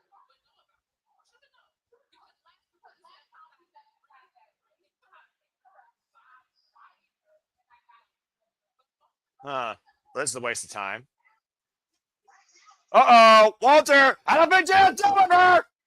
I think Jada's looking to waste a bitch.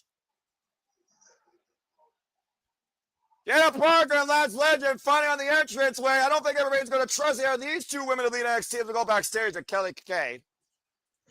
Ooh, I don't even know if NXT can get along to have valid opponents for NXT for TNA. As we go backstage to Lainey Reid, who was unfortunately able to compete. Let's see if she announces why.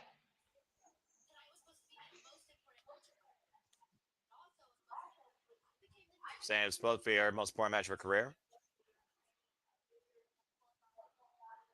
Medical evaluation. Oh no! Her foot or ankle. Saying the moment she's clear, that speed towel is hers. Gives a shit. Go after the women's title. Why do you give a shit about the speed? You mean like Lola Vice, who's right there on your screen? Yeah.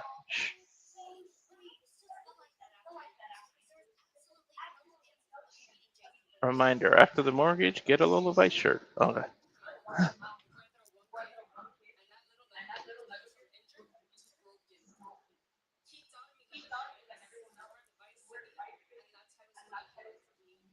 Queen of Ice Sailor going to bring that towel home and warning Lainey Reid, if you don't shut your mouth, I might literally make sure you're more injured. That leg's broken. We got another commercial break. Fuck streaming services. No, is that true? Is that Super Tuesday? Wait. No, it's not. You fuckers better not have did that petty bullshit again. Even though people are going to be like, oh, it's not coincidental. Fuck that. We all know that WWE are petty as fuck. Let me go. Wait, hold on. I got it. I'm going to check. Let's see here. Shut up. October 7th, Tuesday, October 7th is Title Tuesday on AEW Dynamite. Yep, it sure the fuck is. You know what that means, Walter? I don't have CW. Shame. Don't look at me. I don't have CW. I don't have CW either. So unless someone actually credits us with CW, you guys are going to get that on demand. You ain't getting that live. Sorry, not sorry. We don't care for cable and satellite, especially for a piss poor network you can't reach. But that being said, free trials. But that being said, let's just go ahead and bring you up to speed what's happened. I like what you did. Well, I have to make speed matter for something. Anyway, Eva Rain has officially announced, come October 7th, it will be, courtesy of her and Santina Morella talking for hours, Team NXT versus Team TNA in traditional Survivor Series matches for both the men and the women. Not only that, it will be the Hardys versus Dark State for the NXT and the TNA Tag Team Championships. Winner take all. There has to be a winner, and there will be no outside interference, or people will be fired or suspended. Let's speculate. I'm going to say team captain TNA, Joe Henry. I mean, it makes perfect sense right now when you just saw him with Dark State. Imagine if they have Dark State be the representatives, by the way, for freaking... oh, my God. Leon Slater is going to be a member of TNA. Tayvion Evans is going to be a member of NXT, and they're going to fucking tease the match from Bound for Glory. That's exactly what they're going to do. It's just a matter of... only two members of Dark State that can represent NXT if that's the case, because remember, Dark State are the tag team champions, and they're the very parties. So just not think about Dark State. Remember what Steve Macklin once said: real TNA champions holding the line. Steve Macklin may no longer be TNA National Champion, but he's the one that fired the first Solvat. You know that match is going to involve Mike Santana, Steve Macklin, Joe Hendry, possibly Leon Slater. Now you just need one other. Originally it was 4-on-4, and then they started going 5-on-5. So I don't know. And I'm gonna guess. I'm gonna guess NXT is gonna be Trick Williams, unfortunately. Oba Femi. Can't argue that. Ethan Page. They're gonna force people that can't get along, and that's what's gonna be the trick. And that's gonna be their downfall, hopefully. Javon Evans. Bouncy. And then we're gonna need one more. We're gonna have to figure out if it's 4-on-4 or 5-on-5. But that's gonna have hell of implications on Bound for Glory. That's only what, 5 days before Bound for Glory. Exactly. It's that weekend after Tuesday. It's the weekend that follows. It's literally less than a week away afterwards. As we go back inside here, you just talked about ego. Salute the face of North America. It's time for our NXT North American Championship match, and this is also accurate. I would say Pride, and now the NXT and TNA Tag Team Championships, if nothing else, Ripshot. And yes, Matthew, it is. Title Tuesday and NXT Division are on the same night and the same time. Tuesday, October 7th. Yes, way, Jose. I had to make the reference. Tayvion Heights, of course, challenging for the North American Championship for the first time ever. Last defeated all Ego and Page in a flag match before Tyler Breeze came in to challenge for this title. As Tayvion Heights is looking to take a huge chance for himself since breaking away. But first, Ethan. Ego. I don't even know if his ego will let him be on Team NXT. Ego. And there's our Canadian friend Ash's favorite championship in WWE, the NXT North American Championship. It is a beautiful title, you have to admit. I mean, it's very, you know what? It's got personality, and the jury is out whether Canada is actually more stable than America. That being said, all Ego and Page, along with Chelsea Green, have already put down Tayvion Heights in mixed tag team action, as of course already defended this against the likes of the Team Morella and Ricky Saints. This is his sixth title defense, by the way, as he's been champion now for 122 days, calling himself the champion now of 3 countries and the best literally in North America to come from Canada. United States, Mexico. No, what is it? United States, Canada, Mexico, Panama, Haiti, Jamaica, Peru. Okay, Animaniacs. And not copyright. Copyright. The freaking Animaniacs country song. Come on now, Walter. I love it though. I'm surprised I actually remember that. When I was once a wee lad, I do remember that. Bell reigns are underway for this match that we are supposed to care about a little bit here. It is one of those things that Tayvion Heights has been trying to break out on his own since leaving the no quarter catch crowd to being Charlie Dempsey. But even Page is an opportunist. He has been nothing but an incredible champion who's done everything possible to make sure he can hold on to this title. And we also and we gotta consider this, Walter. He's gotta be looking past Tayvion Heights because he wants El Hijo del Dr. Wender Jr. and the Triple Latin American Championship. Yep. Man. By hook or by crook. Oh, it'll be interesting to see if El Hijo de Dr. Wagner is somewhere in the crowd. Well, we saw El Hijo de Dr. Wender Jr.'s mask in the crowd this past Tuesday, and that distracted even Page to the point that Tayvion Heights fooled him and got him to tap out. But he didn't bite him regardless of who he thought it was. So let's see. It'll be pretty interesting. Well, I mean, even Page, not the first time he was blinded by his own ego, for being perfectly honest here. Both men collide in the middle of the ring with the shoulder blocks, neither man given an inch. As I said before, even Page is going to his 6th defense tonight of the NXT North American Championship. His second reign, by the way, with that title, after beating Ricky Saints for it, has already defended successfully in Fatal 4-Ways, Falls Count Anywhere, and against Tyler Breeze and Team Morella, Ricky Saints, and Sean Legacy.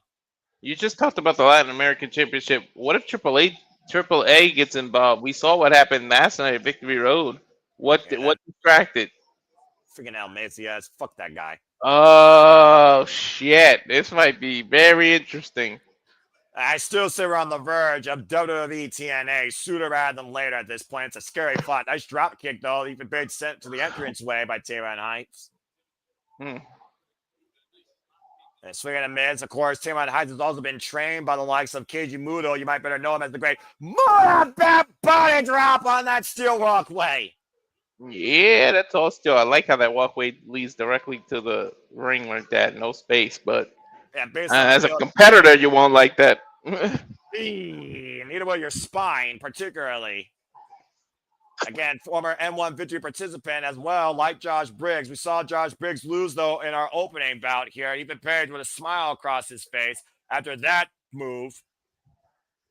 Not going to win out Tayvion Heights. Of course, champion's advantage. Target on his hands. We have pinfall submission inside the ring. Even Page, a veteran of the Squared Circle, despite the fact he was the chairman of his own promotion, A1 Wrestling, up in Canada. 18 years involved in this game, by the way, Walter. That's a lot of years. and former TNA. So it'd be interesting when they have to split whose side is he going to be on.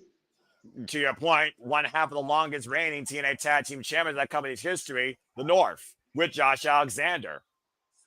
Oh man. Again, literally talking about 6 defenses Ethan Page will rack up if he beats Tayvion Heights here again. I think he will. Remember, Miles Bournes is in the wings waiting. Just that saying. body drop, shoot the half, cover, hook the far leg, and a 2 count. Well, okay, to your point, Ethan Page, he retains the championship. You think Javon Evans will go after him for that title? No, I'm thinking it's Miles Bourne.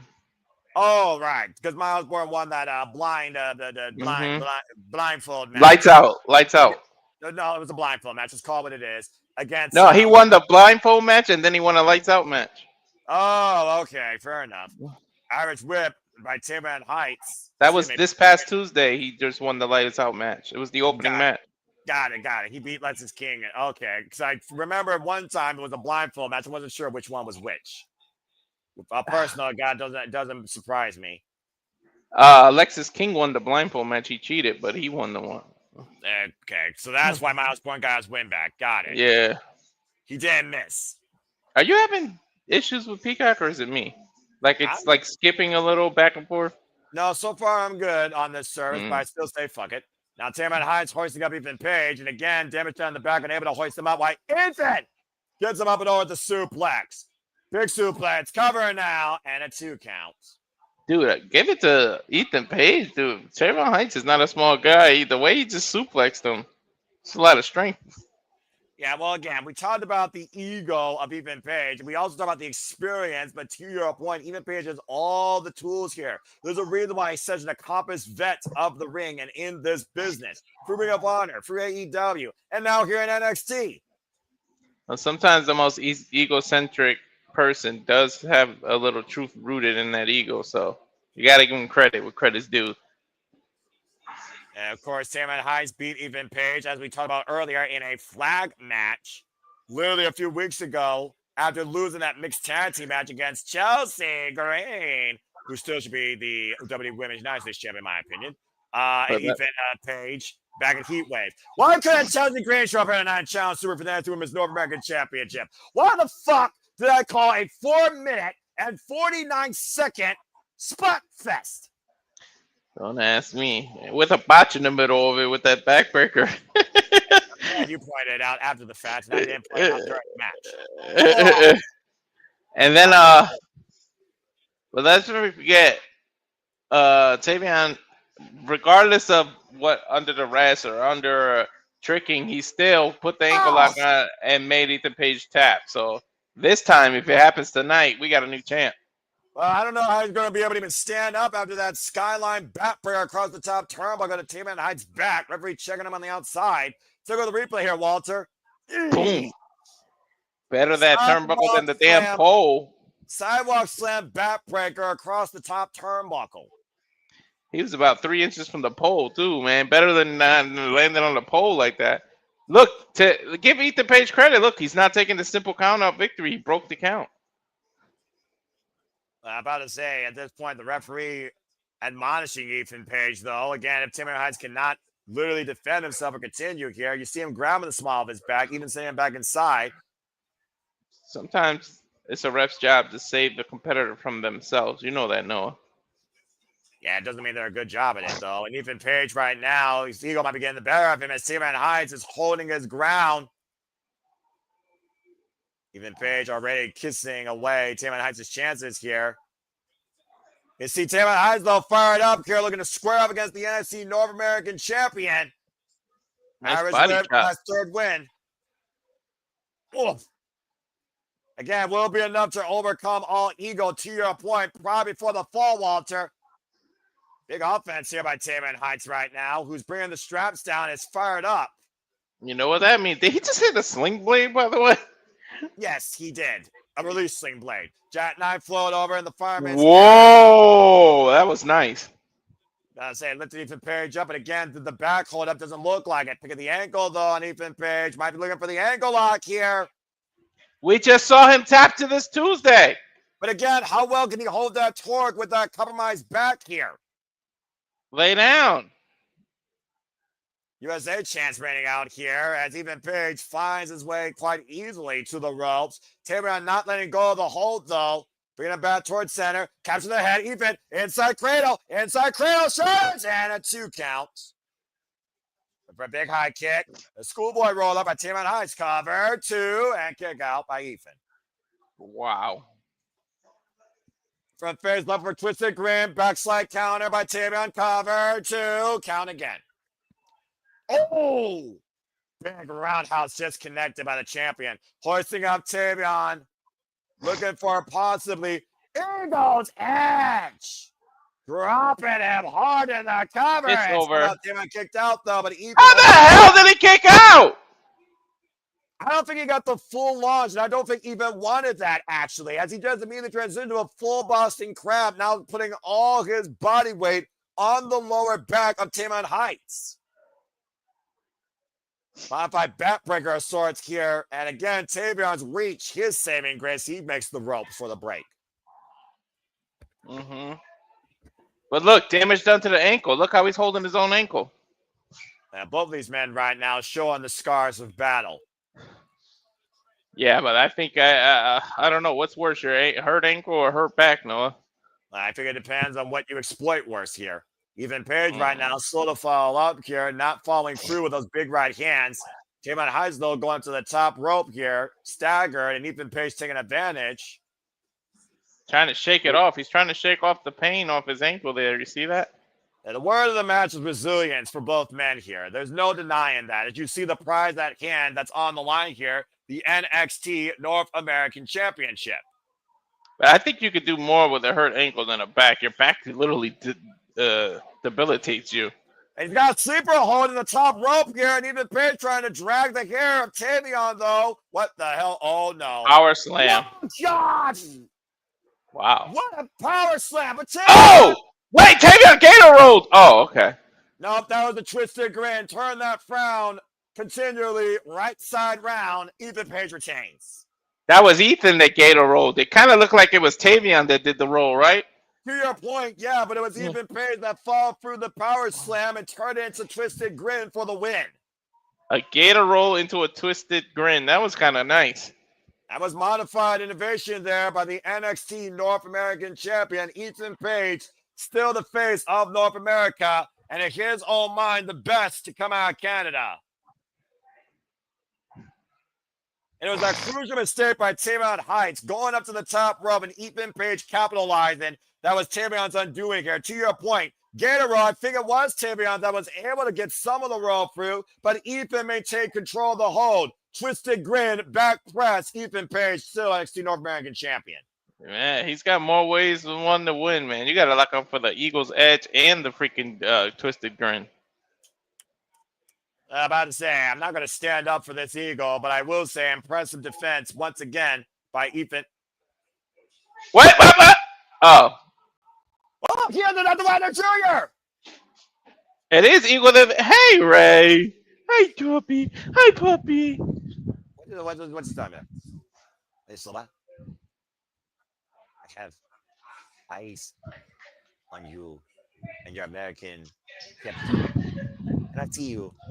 Hey, hold that down Wagner now. Noah, look at my nephew. He looks like Bandino Jr. Look. Nice. Well, as Ethan turns the page on Tayvion Heights' chance of the NXT North American Championship, he held up Dr. Ryder Jr. might be the new chapter for Ethan Page. Because it looks like he has eyes on Ethan Page's NXT North American Championship. As we go to another commercial break, fuck streaming services. Well, wow. I told you AAA still has some implications too. Well, I mean, clearly, because again, Ethan Page inadvertently was taken out of the equation by El Hijo Dr. Wagner Jr. as El Hijo pinned Bobblehead JD McDonough to hold on to his AAA Latin American Championship. I got an idea. Noah, I'm going to talk to JJ. We're going to have to do, I want to do AEW live on that Tuesday.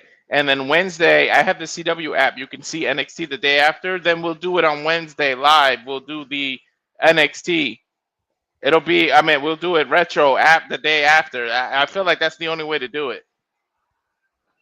I guess I can call NXT on a Wednesday night since Diamond actually isn't on that night. Okay. Yeah. Well, Yeah, we'll see if it works like that, and we'll see if we can make it official. We'll see what happens. Because we can control being in sync because you can watch it anytime you want on the CW. You can control, you know what I mean? Yeah, I get that. Yeah, I know what I mean. Yeah. Shout out to Jigga Fatu that returned on Friday Night SmackDown last night, confronting Drew McIntyre, who's still a bitter Kevin as ever. Apparently is suffering a leg injury, as Monday Night Raw will come from Raleigh, North Carolina. Special start time, 7 p.m. Eastern Standard Time. As we look towards Crown Jewel, will be Seth freaking Rollins versus Cody Rhodes for the Temu Super Bowl Ring Championship. We'll go backstage to a man you were talking about earlier with Kelly Kagade and Miles Bourne. What a coinkydink right after the North American Championship match. Looking to be the 27th NXT North American champion, possibly. So that feels really great to put Lexington in review. I'm telling you, it's going to be Bourne versus All Eagle. Was blind, but now he sees. Been trying to walk his own path for NXT. W Universe embracing our people, are his family, embrace people who he is. Respect. I'm jealous of this son of a bitch anyways, because he has Stephen Vecchio in his arm. Oh, get over it. And Damian Priest has Lola. God damn it, I hate both of y'all now that I think about it. And Miles Bourne says he's ready to defend this house. Uh-oh! TNA reacts. Is that to Tuesday? What? I think Mike Satan has a message for Trick Williams. Wait, man, takes that's what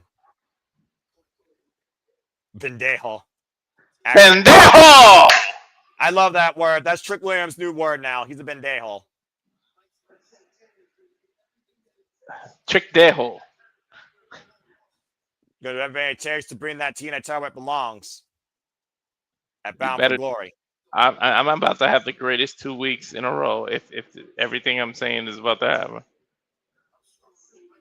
If I get Lola and Santana. Walter, he just said too that he's storming right back through Trick Williams' door. I told you. Didn't I call it?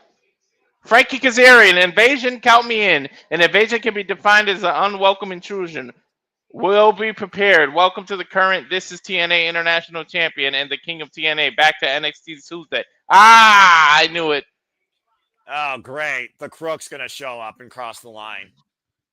But clearly, TNA, it's all-out warfare. But okay. Well, all right. I woke up. You got to be professional here because this is a big money fight, big match feel, and this could be the end of the fatal influence in NXT as we know it. Champion and challenger making their way to the ring. Lola Vice, Jacy Jayne. Jacy Jayne only accompanied now by Fallon Henry. Lola Vice looking to bring the gold home to Vice City. Might be saying buenas noches to Jacy Jayne's run as NXT Women's Champion. Is it Lola's time, or does a fatal influence continue to ride high? Besa la cintura, adios. About to say, this guy's just going to speak in Spanish, how excited he is. So I'm going to let Walter speak here for the duration while I read the comments. I just said kiss the title goodbye in Spanish. Fair enough. Well, again, as we talked about here, I mean, we talk about verbatim, but I don't know what else there is to say. At the end of the day, Lola Vice has yet to be the NXT Women's Champion in her young wrestling career, transitioning over from Bellator MMA, where she won most of her fights via knockout. We've seen her be the strongest in the underground. We've seen her outlast Jada Parker under extreme circumstances. We've seen Lola Vice even cash in opportunity to challenge for the NXT Women's Championship and come up short in what is her 129th match in her career. She could become finally NXT Women's Champion. Oh my God. Finalmente. Let's go. Walter just can't wait for these fucking commercials. I want to fucking hit fast forward on these goddamn commercials. Fuck streaming. Fuck streaming services for life. Anyway, yes, Charles. You know what these streaming services are? Pendejos. Sí, mi hermano. I agree. Muy bien. Anyway, that being said, Charles, of course, talking about and trying to confirm again Invasion October 7th, Tuesday, October 7th. The Hardys versus Dark State. Winner takes all for both the NXT and the TNA Tag Team Championships. And again, right now, the Hardys are supposed to defend those titles against the Dudleys October 12th at Bound for Glory in one last table. A tables match October 12th. So keep that in mind. The Hardys can't lose against Dark State. Well, this is WWE. I'm just saying. The Hardys got to win the NXT Tag Team Championships. That would be a first-time accolade. Not the first time we've seen the Hardys, of course, try and challenge for those belts, let alone challenge the champions of those belts. At Roadblock, they defended their TNA Tag Team Championships against Frexium, and Frexium lost. The Tag Team Champions versus Tag Team Champions is going to be changed. Bound for Glory. Team 3D versus the Hardys. I mean, again, I guess it would be winner take all, wouldn't it? How everything has changed indeed. Jordynne Grade's got to be part of the women's team. That's a fair shout. We talk about the men as far as the women's team go. The women's team is wide open. I sure as hell don't trust that bougie bitch. That's for sure. Walter may be right when it comes to Grace. So I noticed Avison Invasion would be Oba a strict title for title. Did she give away tonight's match? I don't know necessarily if she said that's going to be title for title as well. I didn't hear that. But if that is the case, then I imagine that would be ran back, or there has to be a winner. I don't know. 3-0, Matthew, of course. And Matthew saying, Mamacita, you got a better plan, New York State of mind, so I'm glad you got more of a budget. We don't. As you look at Jada Parker versus Roxanne Perez match from 2024. Of course, Lola Vice also took on Roxanne Perez one-on-one for the NXT Women's Championship as well in 2024 and lost. And of course, the first time she challenged for this title was Vengeance Day 2024. Triple threat match, of course, against Lola Vice. Excuse me, botch. Lara Valkyria, defending champion at the time, and Roxanne Perez. She is going into her, second chance ever, I believe, for the NXT Women's Championship. As Vice City welcomes back home Walter's favorite Mamacita. Lola Vice, of course, who won a triple threat number contenders match at Heatwave last month against Jada Parker and Claudia Jordynne in the shadow of her hometown tonight, looking to bring the gold home to a city that knows how to party all night long, Vice City. There's Lola's family there at ringside in attendance tonight. Looking to see if she will leave with gold around her waist. This is Lola Vice's third chance ever at the NXT Women's Championship. Excuse me. Lola Vice with the fastest fists and kicks, as I said. Former Bellator MMA fighter, won most of her matches via knockout. Looking to become the 24th NXT Women's Champion. But does she have the antidote to this fatal influence? I wonder if Walter would claim this to be a bigger what the fuck than Jacy Jayne beating Stephanie Valkyria for the NXT Women's Championship.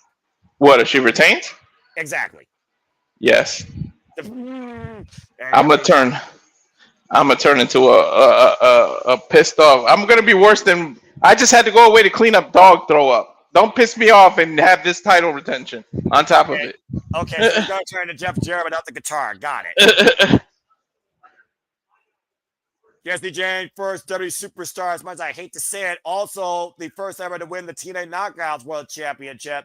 Going to her fourth defense now of the NXT Women's Championship. Has held this title now for 122 days. But as you can see, Fatal Influence is now a duo, no longer a trio, as Jasmine Nix has been let go since being found unconscious this past Tuesday, saying the weak have to be slaughtered. Only the strong survive. Only the strongest will survive tonight, though, when it comes to that NXT Women's title. 122 days, and this is only her fourth defense. That's not a good. Sami Zayn defended the U.S. title in more times in a month than half these people. Like, when's the last time the tag titles on Raw got defended? I forgot Raw even had tag titles. Let's go to Mike Raw for the introductions. Besides, Monday Night Raw sucks. Reid Walter. Lola Vice, welcome back home to your stopping grounds. Get out. I'm streaming. Don't rile the dog up, please, guys. Lola Vice, by the way, folks, is 27 years of age, has been involved 3 years in professional wrestling, formerly known as Valerita from Cuba, Bellator MMA fighter. Jacy Jayne, of course, formerly known as Avery Taylor, is 29 years of age, 9 years in the game, been trained by the likes of the franchise Ring of Honor, Jay Lethal and Matt Sydal, known as the Lady of Rock and Rumble. And that's what it's all about here, folks. The cornerstone of NXT, the NXT Women's Championship. A NXT held by the likes of Asuka, Roxanne Perez, Julia, Lyra Valkyria, Becky Lynch, Tiffany Stratton, Indy Hartwell, just to name a few, Io Sky, bell rings are underway. And of course, the baddest bitch before I see Lola Vice with the meanest fist, Shayna Baszler. That title looks great, but it'll look even better around Mamacita's waist. And right now you see Lola Vice squaring up against Jacy Jayne. I don't know if Jacy Jayne's going to win if this turns into a fight, though, even with Femi on the outside here. Yeah, it's 2 versus, 6,000, because that whole hometown of Florida is behind Lola. Again, side headlock takedown, though, by Jacy Jayne to Lola Vice here. And to your point, Jacy Jayne, who literally took a chance on herself, said that she is not a second wheel. And Shawn Michaels says, prove it otherwise. Jacy Jayne, who surprised the fuck out of everybody, beats Tayvion Valkyrie for the NXT Women's Championship on NXT Tuesday. Oh, what the fuck? The side headlock right now by Jacy Jayne, keeping Lola Vice grounded. This is very smart by the champion here. The biggest. It backed me out. Hang on, Noah. I'm sorry. It backed me out and put me onto an Xfinity commercial. Oh, that's weird. Well, I'll keep you posted here. Again, fuck streaming services. Of course, we know that Walter's service is tricking him right now, but the biggest treat still might come if Lola Vice wins the NXT Women's Championship. As again, we'll be back here covering Halloween Havoc on Saturday, October 25th. Stay tuned more Lola on that. just rolled over and did a kick up for me. Right now, roll through and a kip up. Oh, and Jacy Jayne took her down, though. Okay, I paused it. I just unpaused it. All right. Okay, so I want to make sure we're seeing for this match here. You got to give Jacy Jayne credit here right now, though, Walter. She's slowing Lola Vice down and keeping her grounded. Lola just got back to her feet, bounced off the rope, shoulder tackle. Yeah, we're perfectly in sync, dude. Drop down and senton drop on Lola Vice. If Jacy Jayne beats Lola Vice here tonight, though, that will be a very credible win. Blasphemy! Run. There's no if, Noah. Don't even put that out in the atmosphere. Dude, I have to be play-by-play unbiased here. Calm down. I'm just kidding. I know, Noah. No, you know what? I love it. For once, I'm giving Walter, the biased Walter here. He's not going to be biased here. I mean, again, he followed Lola Vice to the transition. She's going to cross the uppercut, get by Lola Vice. Trying to hyperextend, but Jacy Jayne with the roll up. Oh, down, force the break. Nice counter. That is the way to counter in professional wrestling. You think about it again, the eye of the warrior, of course, the eyes of a fighter, the spirit of a fighter. Lola Vice, of course, like I said, coming from Bellator MMA, won most of her matches via knockout. Hammerlock right now, going after that body. Couple of submissions, most knockouts. Nice rebound, arm drag there off the second rope. Drop toe hold, catching Jacy Jayne face first. Axe kick to the back. Shout out to Booker T with that axe kick. And of course, Lola Vice also coming off wins alongside Mr. Iguana and Iglesia at Worlds Collide. But that Jezebel's on the outside. She's going to play a major factor, man.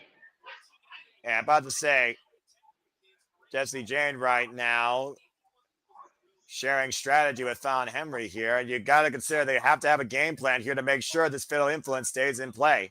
Oh, man! No need to discuss anything. Kick her ass out. And right now, Jacy Jayne just driving the boots to Lola Vice in the corner here. Referee's discretion here, as long as Fallon Henry does not get physically involved here. Then again, you want to Jacy Jayne would give a shit. At the end of the day, it's champion's advantage.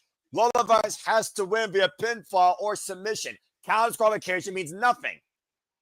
Championship advantage. Second ever chance for Lola Vice here as the arms right now brace in the top rope, and a vicious chop by Jacy Jayne.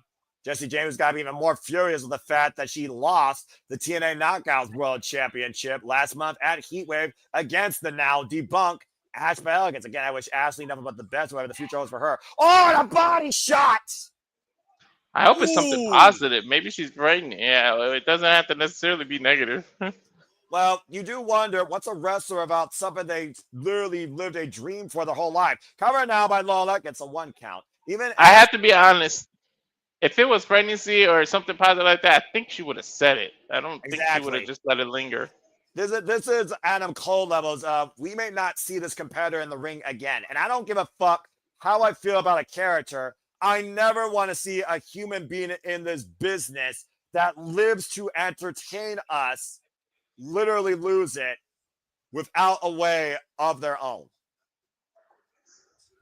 Again, I wish nothing but the best for Ashley Bay. And again, thank you for being the stuck-up bitch that made me pissed off, but trying to push the TNA Knockouts World Championship. Takedown, jackknife, fold over, 2 count. And now look, a quick crucifix trap by Lola. Gets a 2 count again on the champion. Oh, geez, that kick was right to the midsection again. Pinpoint accuracy there, just bending, just dang down to 1 knee. Come on, get that damn back fist. Stop. Nah, I love it, but now it's not the time for dancing, damn it. You can do that after you celebrate. Oh, man, Big Sobot drives Jacy Jayne to the outside. Again, cannot win the title out there. There's time for wrestling, and there's a time for wrestling and a time for dancing. You dance after the 3 count, not in the middle of your match. Precision style striking here by Lola Vice, though. Oh, face first goes Jacy Jayne against the announcer. Look at the show no mercy. Whoa! And hello, table. Out there, but Jacy just drove Lola into the steel ring steps. Uh-oh. And rolling. Ah! Wait, but how much damage did Jacy do to herself with that cannonball? She literally hit her back and her tailbone against steel steps.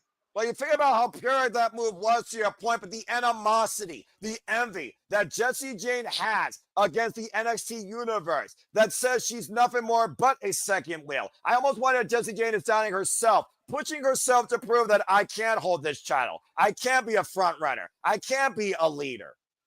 Remember, when she was part of Toxic Attraction, she was the last part of that conversation. She's doing this, mocking Lola right in front of her family. And try to make this personal as possible. Sling blade takeover by Jacy Jayne. I'm not sure if she got all of it. Shoots the half. Here's the cover. Hook on the far leg. Gets a 2 count. Yeah, I don't like the way Lola landed. Like, that was like a weird landing after that sling blade. She almost like cracked her neck. And speaking of cracking her neck, you see Lola grasping her head as it was bounced off the steel ring steps because that forward senton by Jacy Jayne with that distraction layup by Fallon Henley. Fatal influence coming into play here on behalf of the champion now. Snap suplex out of the corner to the challenger. Cover now, hook on the far leg, and a 2 count. At the end of the day, Jacy Jayne knows she has to do anything to hold on to this championship. She can do anything she needs to, but she has to win. For Lola Vice, she has to fight to win, but she only has 2 ways she can win to seize the title. Inside the ring, pinfall or submission.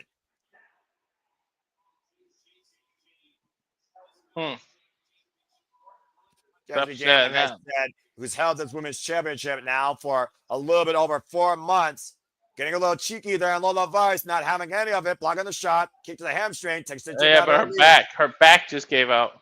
And again, though, went for a Briggs kick. Jacy Jayne capitalized the backstab with distraction. As it goes to the cover, hook on the far leg, and a 2 count for the champion. Woo! That was close. Again, to your point, Lola Vice is heavily favoring her lower back. Oh, man. Bugging the spine of Lola Vice off that backbreaker. Or backstabber. Brace up across the ropes now. Talk about precision strike on Lola Vice. The precision timing here of Fallon Henry on behalf of Jacy Jayne has been very much on point. You can talk all the shit you want about Jacy, but there's no denying her talent. There's a reason she did win that champion. There was a point where Stephanie Vaquero was seemingly unstoppable, and she pulled it off. Yeah, no one expected Jacy Jayne to be in the conversation of currently holding NXT Women's Championship. Face first goes Lola Vice, and now a crossface applied by Jacy Jayne. I mean, look at the caliber of opponents back here defeated defending that title. And Julia, Jada Parker, Jordynne Grace, Bailey, Cora Jade, Roxanne Perez, just to name a few. Who's who of the division. And right now, you see how much she's proven why she is the NXT Women's Champion. Vicious crossfades across the bridge of the nose and the eyes of Lola Vice. Lola trying to break the grip, trying to find her perspective. Sees the ropes in front of her. Jacy Jayne adjusts the position, though. And again, after extending the back in the process, has been heavily worked over as Lola finds a way back to her feet, still unable to break the S-grip, and pushes the champion in the corner to try and force the break. Still holding on and finally finds freedom. That was smart because she had her knee on her back while she had her in that submission. Schoolgirl. And 2 count. Crossface! And submission here, point crossface, and the edge grip across the jawline of Jacy Jayne. Side of the face here, bracing her knuckles against the side of her head. She doesn't have it complete. You got to stretch that other arm out when you're doing a crossface. Well, again, that goes back to the damage done, though, earlier. Yep. The game plan by Found Henry and Jacy Jayne has been to exploit Lola Vice's core, Lola Vice's back, and it's worked. Oh! What a kick, though. And another follow-up kick here. Tornado kick. Tornado kick again. Lola Vice trying to light up Jacy Jayne here. In front of her fan, in front of all Fort Lauderdale, Florida, just outside of Vice City. Lightning fast kick combination in the corner. Uh-oh. Hip attack. And family right now pleading her on at ringside here, though. But I wonder if she's taking too much time. Yeah, I think so. Hoo-ah! Looking to back it up in the corner with the hip attack with extra malice. Lola Vice right now in the driver's seat, hooking up Jacy Jayne. Backdrop suplex. Putting her in half, but Jacy Jayne immediately rolling to the ropes to prevent an attempted cover. Smart. But also, whoa, a spinning back fist nearly connects as Jacy goes to the outside. That shit almost came out of nowhere.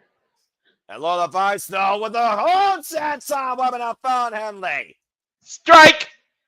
But she only got 1 pin, though. Jacy Jayne back to her feet. Whoa, bicycle!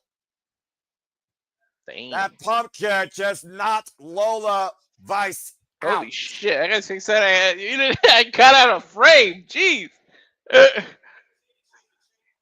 And 4 count, though, being employed here by the referee here.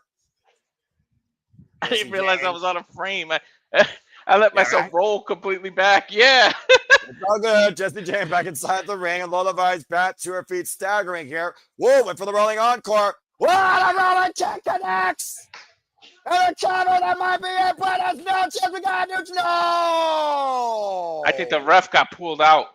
Yeah, he did. Found Henry pulled the referee out of play. Son of a bitch. I was ready to jump, Noah. Ejected.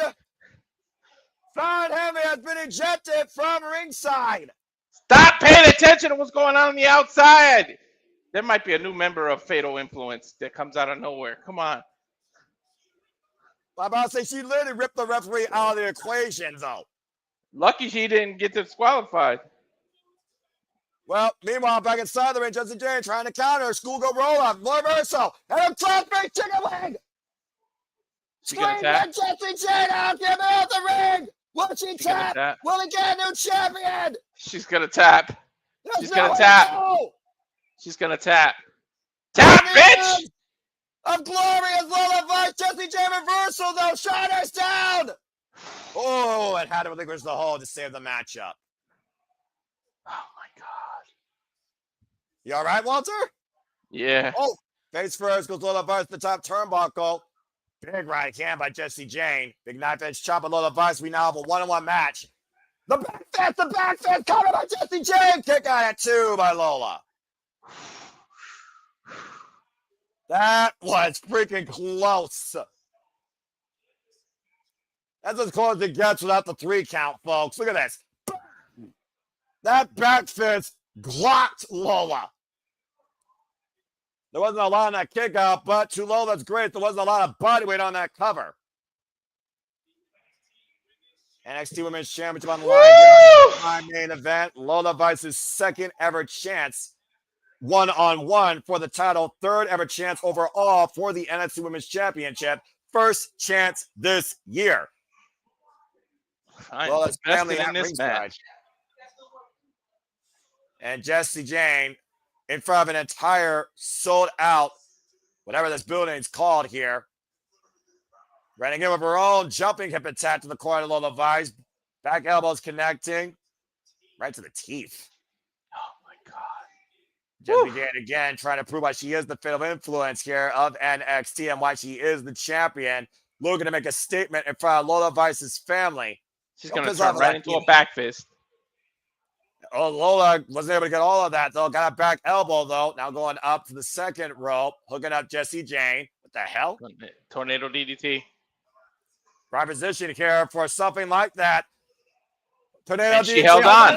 Oh, she held on to a guillotine! The guillotine in the ring! And there's no Jayne to go! Down to the neck, to the head!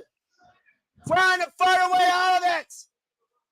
Getting a pushing Lola Vice to the corner. Lola Vice still holding on, though. Still can't let go as Jacy finally forced Lola to release her head. You gotta be fucking kidding me. What a battle here by Jayne. Even with Lola Vice being involved for the duration of it. No longer a factor here. Credit the locker room full of capable women here that could be the NXT Women's Champion right now. All looking for that opportunity. All skying to see who's going to hold that title after this match. Lola going out to the top rope. I'm not sure if this is a wise move either, especially with all the damage done to that back. Ooh! Knee to the face, practically. I mean, shot to the spine as Lola's perched on the top rope. Just even imagine what's going to take for Jayne to put Lola Vice down. Might take an avalanche backdrop. Suplex! Belly to back suplex by the champion. Bang! Running knee. That is it. Jayne has no. Woo! Oh my God. That fighting spirit of Lola Vice has not been knocked out for the 3 count yet. Much to Walter's delight and Jayne's dismay. Is there a doctor in the house? Right now, Jayne's in disbelief like you are. Your disbelief in positive fashion, Jayne in negative fashion, and desperation might be seeking in as she clutches the only influence she has left in this division, the NXT Women's Championship. How valuable is it, Jayne? What are you willing to do to get the win? Get disqualified? Referee taking the title, though. Oh, wait a minute. Schoolgirl, roll up, cover, and kick out. Back fist, please, back fist. The sidestep. Again, high stack, roll through, schoolgirl. Oh, able to kick out again. Super kick to the midsection by Jayne. Drops Lola Vice to a knee. And Jayne back to her feet, though. And Lola Vice, big first kick of her own, rocks Jayne against the second rope. She got it right in the jaw. And look, the ref still didn't throw the title out. That might come into play. Well, right now, we're looking at the 2 women just duking it out in the ring. And again, those lightning fast kicks. Went for a big high kick. Rolling encore. Big back fist with Lola Vice from the outside. But Jacy's still out in the middle. Lola's got to recover. Lola's got to... Oh, what the fuck? I told you there was a new member. Someone just dropped Lola on the outside. I told you there was a new member. Didn't I say it? And couldn't feed the night. Just knocked out Lola Vice. And the referee started the count. I told you there was a new member. I told you. Lola's not moving. Referee's at 4. We're up to 5. Up to 6. The NXT is trying to rally Lola Vice, but to consciousness. 7. 8. Her body collapsed. 9. It's over. Woo-hoo! The 10 count. Stop dick teasing me, God. Rolling encore. It's over. Jayne retains. Lola's dreams, buenas noches. Lola denied the NXT Women's Championship tonight. in front of her family. I fucking knew it. I had a feeling. I said there might be a new member. I called it. Jacy Jayne's fatal influence over NXT continues with Lola Vice as her latest victim. Jacy Jayne prevails at No Mercy. As soon as she got kicked out, I knew there might be a new member. Was a new member? Was it freaking Fallon Henry that got suited up? We have no idea who that was. All we know is someone couldn't Bennett knock Lola Vice out and just cost Lola Vice the NXT Women's Championship. We Why thought could she be had Mandy that Rose? Easter on her own earlier. Why should Again, be Mandy look at the Rose or replay somebody? Here was the turning point, Walter. Take a look. From out of nowhere. Bam! This couldn't feed like a thief in the night. Not Lola Vice out nearly for the 10 count. As Lola Vice's will kept her from losing the 10 count, she ran to a rolling encore. That rolling elbow. And Jacy Jayne retained. I bet you it's somebody from NXT, from TNA. Well, whoever it was, the only thing you gotta realize, Walter, based on what you said to the beginning, your mamacita lost. Jacy Jayne is still NXT Women's Champion. And the title will not come home to Vice City as we go on a commercial break. Fuck streaming services. Seriously, though, dude. Folks, let's take a moment here and check on our friend. Walter, you okay, man? I'll be all right. I might not. I think I'll stick to watching NXT because I thought in the middle of the match, as soon as they kicked her out, I said there's going to be a new member. It was too obvious. And again, the hometown curse in WWE continues as the crown jewel of NXT remains under the fatal influence of Jacy Jayne. Speaking of crown jewel, fuck ESPN. Again, Cody versus Seth. We now know it's going to be Stephanie Vacchia versus Tiffany Stratton. Thank Christ.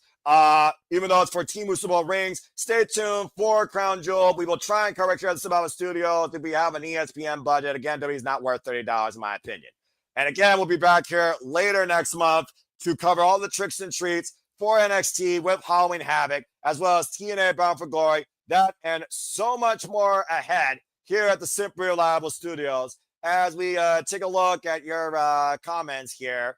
At the end of the day, Charles was holding out as much, it seemed, and family members checking on Walter. Interactive Games and Movies saying, I told you, Walter, like I said in predictions. And congrats to those that were right. Jacy Jayne is still NXT Women's Champion. Matthew now 3-1. I think I'm the same way, honestly.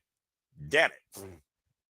I think a lot of people want Lola to win. No one more than Walter when he freaking absconded with my freaking sleeper dating. Again, to bring you up to speed on the results, Jaylen Evans beat Josh Briggs. So Ruca beat Jada Parker, still speed champion, but that match got thrown out because Lainey couldn't compete.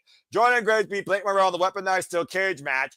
Ethan Page beat Tayvion Heist to still be NXT North American champion. And as we just saw, Jacy Jayne is still the NXT Women's Champion, being Lola Vice, as we have TNA reaction with Moose. Son of a bitch! Woo! There's the rage. I was wondering when that was going to come out. You feel better now? Did you get out of your system? Yes. And it sounds like the system is going to be there Tuesday.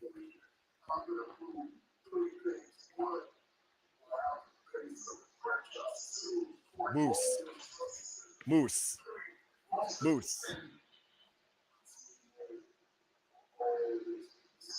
I sure am. Get interactive. I sure am. My TNA will always be the superior brand. And again, Mustafa, Lee, you were reading tweets earlier. I'll read this one. Let it be known to friend and foe alike, we did not start this fight, but we will continue it Tuesday and put the final nail in the coffin of this war at Invasion. Rivalries aside for TNA to prove NXT, fuck you. We are above you. We are the brand to watch and to look forward to, not you. And of course, we know now NXT Invasion will take place 2 weeks from Tuesday, but this coming Tuesday, Last Legend and Jada Parker are looking to pick things off where we left off earlier tonight. It's Last Legend and Jada Parker 1-on-1 this coming Tuesday on NXT. WWE and their counter programming petty bullshit. And we also are going to learn the teams for NXT Invasion that's coming Tuesday by the director of 40, Steve Morella, and the NXT general manager, Ava Rain. And why it might be mutual with these two, we know for sure will not be mutual with whoever they pick to represent their brands. They're going to force people that don't get along together. Watch. And of course, it's time now for our main event. While your rage may show no mercy, we will see if Oba Femi absolutely shows no mercy to Ricky Saints. It's time for our main event here at No Mercy for the NXT Championship. Can Ricky Saints defeat the ruler, or does the result remain the same? Oba Femi, Ricky Saints, NXT Championship. No, Giles, don't let Jesse all the time to stand and deliver. I'm just looking at the comments here real quick. My cousin, my blood, my familiar is about to become NXT champion. Well, DJ Mutkin holding out here for Ricky Saints. Good to see you in the chat, by the way. There's got to be at least one if you seek to change hands.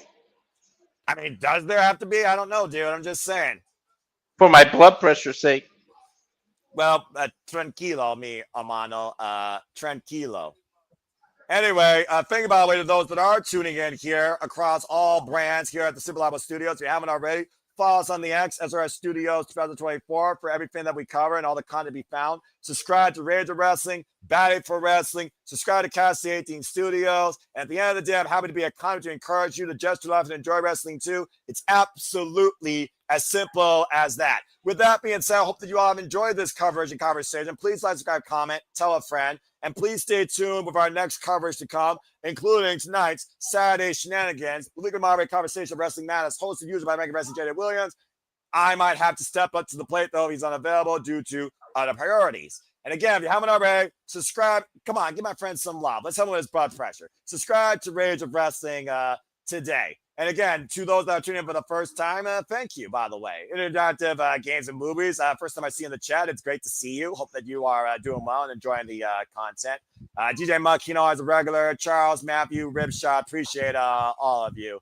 And I don't like it, but it's how it's going to be. There's a reason why I got the sign in my living room. It is what it is. Simple as that. And Matthew's saying, let's be honest. It's AEW that I'm moving to Tuesday on the 7th, not NXT. Plus, we don't know how soon the TNXT event has been planned in advance. Tony Khan will have to bring the A game. Hey, Matthew, let's be honest here. You don't watch AEW like me. They've done Title Tuesday every year around this time because this Wednesday marks AEW Dynamite's 6th anniversary. This is AEW's spot anyway this year, not NXT. But at the end of the day, don't try and be like that, folks. Choose what you want to choose. Watch what you want to watch, and let's see what happens. Sorry, I have to go to my happy place. Hang on. Okay, go ahead. And again, we also know here at the Cinema Studios, beyond covering what's ahead this week, with Dynamite Anniversary, Title Tuesday, NXT Invasion, I'm sure Jay is going to make that official because Lord knows he loves to make me work every fucking day of the week. We have Bound for Glory, where we know it's going to be Leon Savage, Javon Evans for the TNA X Division Championship. We know we got Marigo at the end of the month when Mayu Iwatani takes on Io Shirai, Io Sky of WWE for the 3rd time ever, by the way, in their respective careers. 2 of the greatest people that ever come out of the Joshi Puresu circuit of wrestling, Japanese strong spirits, daughters of stardom. We know that we also have so much more to come with Halloween Havoc for those that care about it. There's a lot still ahead here as we head into October. So let's come out here with a positive demeanor. And we get ready for an absolute carnage warfare. Time for our main event here at No Mercy. Ricky Saints versus Oba Femi. Will the revolution be televised or will the result remain the same? Come on, Walter. Let's get ready. Get in your game face. Oh, I got happy. You didn't see the graph I put up? I'm in my good place now. All right, just want to make sure. That was the Bound for Glory graphic, man. I'm happy now. All right, good deal. And figure, by the way, for those that tuned our coverage last night of also TNA Victory Road, again, congratulations to Kalani Jordynne as the new TNA Knockouts World Champion, who will now defend that title against Indy Hartwell at Bound for Glory. You might want to get that graphic up as well because Indy Hartwell needs to save that and bring that home to TNA. As we get ready now for our main event here, absolute Ricky Saints for the first time ever pursuing the NXT Championship. A former AEW Tag Team Champion, NWA Television Champion, and former NXT North American Champion. As with Ricky Saints to prove tonight that he is willing to do the work and he is ready to take this spotlight and the throne of the ruler. While other family believes, go ahead. Man of that time here, No Mercy. You were saying, Walter?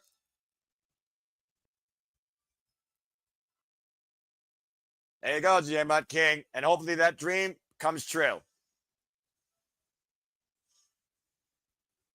The revolution to be televised, the result to remain the same. And here comes the most unstoppable force in WWE this year.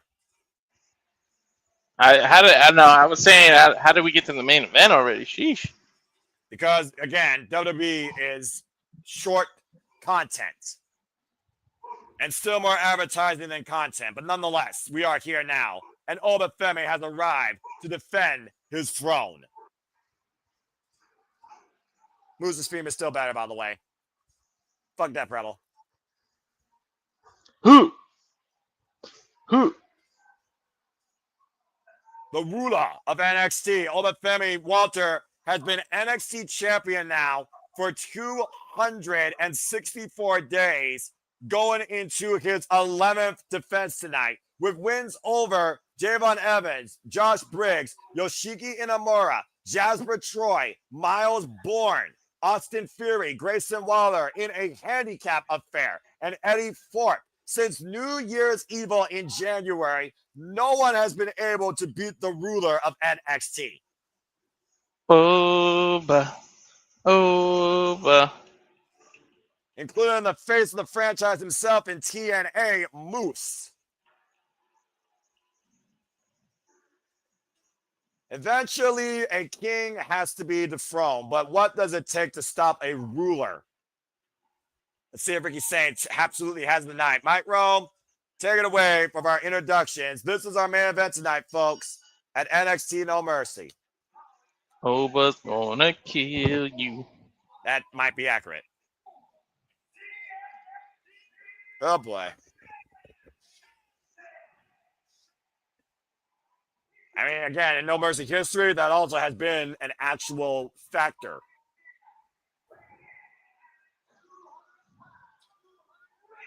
Challenger from New Orleans, Louisiana, Absolute Ricky Saints, formerly known as Absolute Ricky Starks. Dude only weighs 200 pounds. He's about to give up like 130 pounds. 35 years of age, 13 years in the game. 110 pounds, actually, Walter. But still, 27 years of age, 2 years in the game, brought through the NIL program from the University of Alabama in track and field. Your unstoppable ruler of NXT, the Nigerian warrior, Oba Femi. That's even scarier. The man's only 27. That means he's got a big future ahead of him. And to think, he has no prior wrestling experience before NXT. He is a collegiate athlete turned into a WWE superstar.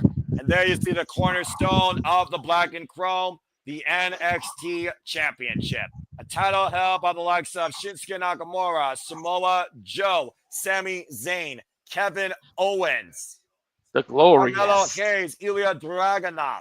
The rings are underway. The Glorious. Bobby Roode. Tommaso Ciampa, Johnny Gargano, Karrion Cross, Killer Cross, Finn Balor, and even Adam Cole, baby. As we get ready here for our NXT Championship match. I got 3 words for Ricky Saints. Stick and move. Well, that might be his only saving grace to avoid a fall from grace, for being perfectly honest here. Oba Femi, again, one man that is a future, no doubt, main eventer. It's just a matter of where and when. I guarantee there's going to be an Oba versus Braun Breaker sometime in the future. I feel like people are already clamoring for that face-to-face, as much as they're clamoring for Braun Breaker versus freaking Jacob Fatu. And Oba Femi already exercising his will. Irish with Ricky Saints hard in the corner. Saints gets booed up, though. This WrestleMania, we're probably going to get Braun Breaker versus Brock Lesnar. Bro, you're trying to kill Braun Breaker.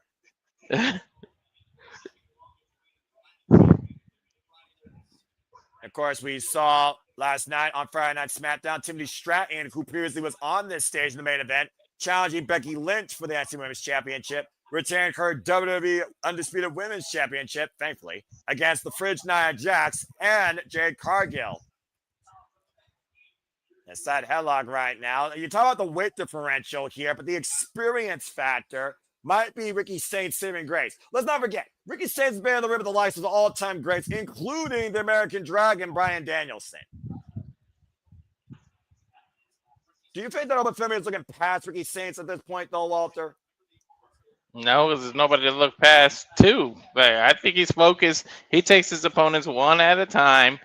It's like a collection on his wall of like deer heads of the people he beats at this point for over. Well, think about what we saw this past Tuesday. I covering out the scoop slam in a 1 count. It's almost like when Trick Williams instigated himself back in that equation. He was just all talk. He immediately forgot about Ricky Saints. You almost wonder if he finds pretty much Ricky Saints and Trick Williams annoying versus valid competitors. I know Trick is annoying. He shared the ring with Trick. What is it? The 4th time already? Last night. Yeah, those times already over the NXT Championship. Again, it was Trick Williams, Javon Evans, and Open Femi triple threat match, and Open Femi retained that night. Again, catching Ricky Saints out of the corner, hoisted up. Ricky Saints lands on his feet though. Get to the midsection, and Ricky Saints trying him out a comeback here. Single leg kick to the side of the head of Open Femi. Damn, he twisted him with that kick to the jaw. And not often you see Open Femi down the early going. Swinging away right now as Oba once again back up to his feet. You think, like you said, think Ricky's size plays against him, man? Well, it's one of those things, the intangibles of the tail of the tape here, where strength not necessarily is in the size of the warrior, but the heart of the competitor. As Ricky Saints might be looking to go old school, and Oba Femi says, fuck that shit. Hoisting him up. No showboating here against the ruler. Waist lock, slip out of the bag, and Oba Femi looks like a corner roll, but denied Ricky Saints that. Drop kick, though, by Ricky Saints. Rocks the ruler. Still on his feet, though. Ricky charging in the back of Oba with the knee, sends Oba to the outside of the ring. And Ricky Saints, like I said, former NXT North American champion, Defy World champion, FTW champion. Oh, I call it right on the right hand. And WA World Television champion. That was a big shot there by Open Femi. Just clocked Ricky Saints. Mm-hmm. You gotta remember, even if it's a small blow, one blow by Oba just feels like a hammer coming down on you. Yeah. You heard the thud of the knuckles to your point on the side of the head. Again, what's that saying Mike Tyson has? Everyone's got a plan to get punched in the mouth. Uh-huh.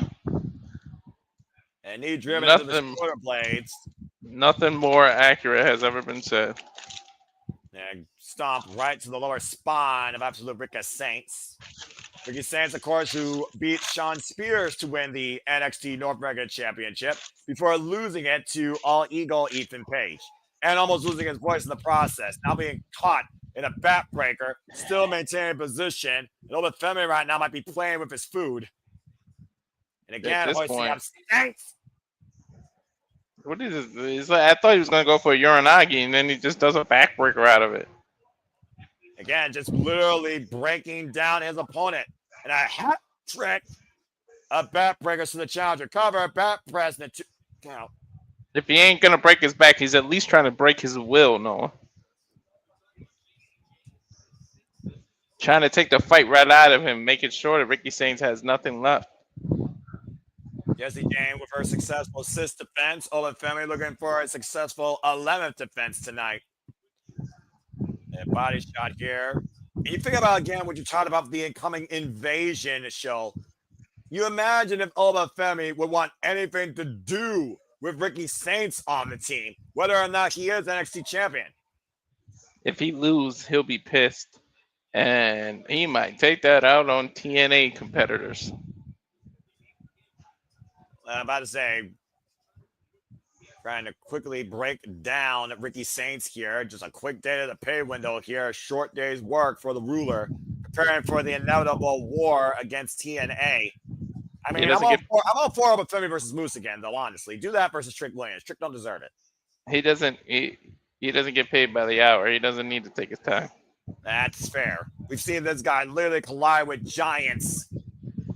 And right now, Ricky Saints laid out on that steel walkway. Referee starting his 10 count here. I can't wait for Oba to be on the main roster. Holy shit. You can give me Gunther versus Oba, Ron Breaker versus Oba. As long as they don't fuck it up. At the end of the day, you're still doing main roster booking, okay? And main roster booking is touch and go. Let's be honest here, Walter. There's a reason why you and I actually acknowledge even this NXT more than the main roster altogether. Yeah, a lot more go than touch. Fair enough. Man, big uppercuts. European uppercut. Even in the black and chrome, while I'm TNA faithful and I say fuck this brand, I still will be NXT over main roster WWE for life. Chill out applied by Oba Femi to Ricky Saints. And again, applying more pressure to that lower back, driving his knee into his lower lumbar in the process here. Well, I know what side you're going to be on TNA versus NXT. You're goddamn right, because I don't work Tuesday nights. And neither does Attila. Shout out to my Nola TNA and Attila. Peace follow her when it's wrestling time at Rangers of Wrestling, folks. Whether it's about Pokemon, Yu-Gi-Oh!, Power Rangers, or TNA, follow Attila here at the Super Liable Studios. We're going to have to work October 7th, Tuesday, regardless, because we got to do AEW. Well, that I don't mind, because that's a tradition after the anniversary that I actually enjoy, and as actually had championship changes that are noteworthy. Rib breakers now, but we'll talk more about that later. This is NXT. This is for the NXT Championship. And Oba Femi is rearranging the spine of Ricky Saints across the top turnbuckle pad here. Again, you see Booker T and Ricky Saints watching on here as close as they can from ringside from this small but sold out venue. And again, Oba Femi just stretching Ricky Saints like a horseshoe across the top turnbuckle. Just further wearing down his challenger. Nice rising knee strike, though, along the side of the jaw. I think it caught him in the forehead, actually. That might have just infuriated the ruler. Back elbow strike. Trying to create separation. Spearing up the second. Uh-oh. Got caught. Got caught. Got caught. God! If this match has just been a regular ruler, I would hate to see a pissed off version of him. Well, I'm about to say, when was the last time Oba Femi was absolutely pissed off heading into an NXT Championship defense? Here he's as composed and as dominant as ever. Look at this choke slam. God! Like swatting him through that freaking logo in the ring. And it's not an NXT logo, it's an advertisement, but got a deep 2 count for it as Ricky Saints kicked out. It's almost like a swatting a fly for him at this point. Sidestep, schoolboy. The roll up by Ricky Saints gets a 2 count. Again, hit and move, hit and move, hit and move. The Ricky Saints MO that he needs to do. Now an arm wringer after the jumping knee. Once again, trying to walk the ropes. Little old school. And again, still trying to move old school against the new school here. Going up the ropes again. Big forearm strike. Up the ropes again goes Ricky Saints. Trying to take the ruler off his feet. Oba Femi still refusing to go down. And finally taken down. 3 times the charm. But look at him immediately get back up to his feet, staggering to the corner. Ricky Saints trying to fall through, though. And again, Ricky Saints on the attack here. You talked about what he needs to do. And I don't think this is why. So with all the damage done to his back, you don't try and do a strength offense against Oba Femi here. Well, adrenaline. Oh! Turn it down with Samoan drop. Cover the Lara press at 2 counts. What's the first line of Cody Rhodes' song? Adrenaline. Yeah, well, Cody Rhodes is also somebody that went from undesirable to undeniable. And obviously, Ricky Saints is absolutely looking to follow that mantra. See what Hoist up the 300 plus. Whoa, pop up, lands on his feet. Turn back around, got confidence and graded Oba Femi. Ricky Saints again, looking to follow in. Went for the spear and Oba with the sidestep. Just got swatted, basically, went face first in the canvas. Uh-oh, pop up. Ooh! Uppercut, good night, cover, kick out. We went from Florida to Europe in an instant with that damn uppercut. And no kidding. Once again, Ricky Saints still fine back, though. The sidestep off the ropes. And spear! And spear got over 30 to count off the far leg, kick out. Oof. That's the one advantage Ricky Saints has is quickness, Noah. And to your point, it caught up with Femi off guard here, and he connected with an emphatic spear, but it was not enough to put down the ruler of NXT tonight, No Mercy. We say it all the time. All you need is 3 seconds of distraction. That's all it takes. Well, the time may be now for Ricky Saints to find those 3 seconds that leads him towards glory. Can he become undeniable and absolute the NXT champion? Again, Olafemi meeting Ricky Saints in the corner on the ascent. Whatever his offensive move was, just got denied. Yeah, with a freaking elbow to the jawline. Yeah, high risk district. You've been seeing that come into play quite a bit tonight here. Ricky Saints, what the hell is Ricky Saints? No way. No way. Sunset flip. There is no way he's going to hook up a Femi for a sunset flip powerbomb. Looking for... You were saying? What the hell got hoisted? Powerbomb cover 2. No. He literally walked him out of the corner. Wow. Absolute disbelief there. Take a look at the replay here, Noah. Yeah, I'm about to say, to your point, hoisting up, you said 110-pound difference of a man all the way to the center of the ring for a ridiculous power bomb and only got 2 9/10 for it. And think about the intelligence of that to get him away from any ropes or anything. Man, No Mercy here at Fort Lauderdale, Florida for the NXT Championship. No titles have changed hands in that, of course. As Jayne got her 6th successful defense in, and so Ruca has still the Speed Championship. Like, sorry, Walter, I got to do the history. And Ethan Page, of course, had his 5th defense successful of the NXT North American Championship. Big elbow by Ricky Saints clocked the ruler. Oh, and Ricky just collapsed. He could be playing possum, though, Noah. Well, you did talk about before, the heart may not give, but the body may definitely give. And Ricky Saints trying to find a second win, mounting off here, taking the tears out of the ruler, going off the ropes, and all the Femi just steamrolled through him. He flipped him like a pancake. Out. Yeah, I think he's mad. Oh, wait a minute, the cover too. Oh. See how close it takes? Only 3 seconds? Up and around, and oh my God! Damn, he almost got caught by the bottom rope. Did you see how close his neck went to the bottom rope? Evans just released fall from grace. And again, reversal. Cover! Ooh! He tried to go for that pop-up power bomb. He got it turned into a Frankensteiner. A little sloppy, but... Yeah, did Owens hit a single leg kick? Yes, he did. He fell face first in the process. As both men have literally left everything out here, showing no mercy in our main event. Both men down the middle of the ring. It might be a case of whoever gets to their feet first here, Noah. Both men trying to get back up to their feet. Ricky Saints going to the outside of the ring to regroup. Olafemi, once again, how the hell is Olafemi still standing? Don't ask me. This is the man back here tonight. NXT No Mercy for the NXT Championship. Oba now, Walter, we saw what happened to the announce table at Heatwave with Javon Evans. I'm just saying. Oh, boy. Goodbye, Wood. You know, for once, I thought that the actual announce table would survive an NXT show. You know better. Yeah, I do.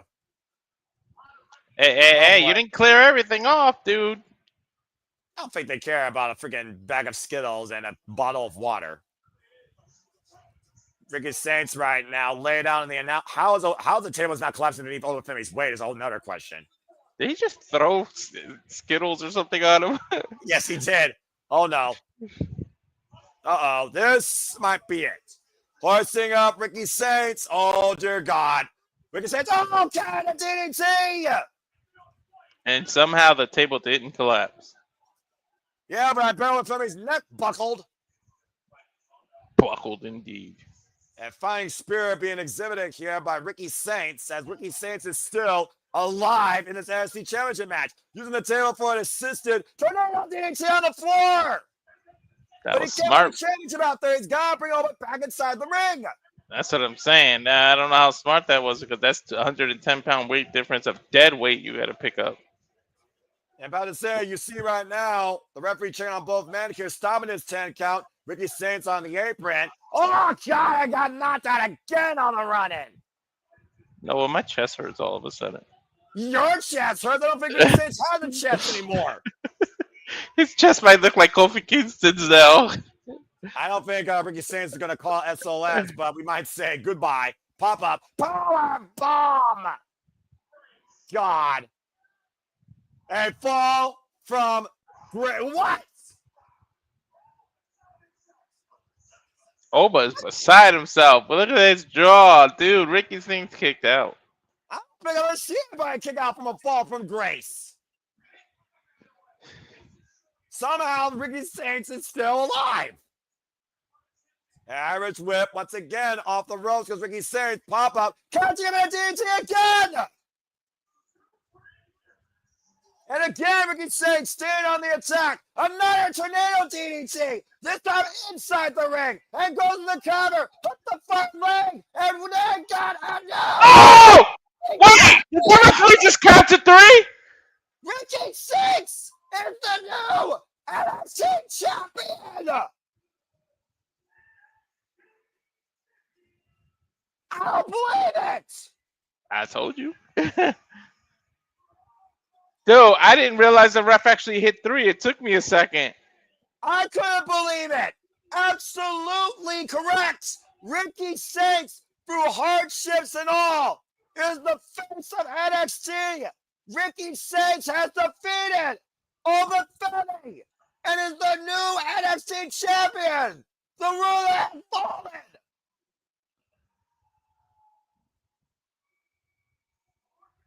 Look at this sight. Sorry, I got quiet. I'm in disbelief. Although I called it. I called it happening, but she's disbelief. Ricky Saints did it. Interactive gaming went a perfect 5-0. Well done. Well, 4, and I don't know. One of them got thrown out. No. Technically, yeah, but either way, I'm gonna still consider what he said fat because Ruca did lose the title. But anyway, we'll talk about that later. Again, constant attack on the ruler's neck. 2 tornado DDTs, a DDT implant on the table, another implant DDT inside the ring, and another tornado DDT after surviving a fall from grace.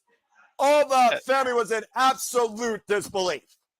Does that mean Ricky Saints represents NXT against TNA? We'll find out next week when they pick the teams. You got to involve champs, right? Pop-up attempted another fall from grace. Ricky Saints dropped on Femi on his head again. And another fat tornado DDT. Indeed, the revolution has been televised. Femi's run is over. The ruler has been defeated. And the revolution has been televised. Your new NXT champion is Ricky Saints. We have an absolute reign. Well, regardless, why we have an absolutely new NXT champion, what is going to go forward now with TNA invading? Either way, a new era ushered in, and it will be televised starting tonight at the conclusion of No Mercy. For Walter Cruz, I'm Noah Foster. Thanks for tuning in our coverage of No Mercy. We don't see us shenanigans. We'll see you next time here with wrestling coverage. Until then, they got positive impact in life. Have a good night. Ricky Saints has defeated the ruler. Cut the fucking feed. Show's over. There's a new champ. And it wasn't Lola Vice. It was Ricky Saints tonight. I'll be damned. Really? You got to go there? You got to go there? I gotta be honest, bro. I gotta be honest. It's what I do. It's what I do for a living. Thanks for tuning in, folks. This has been NXT No Mercy. Have a good Saturday.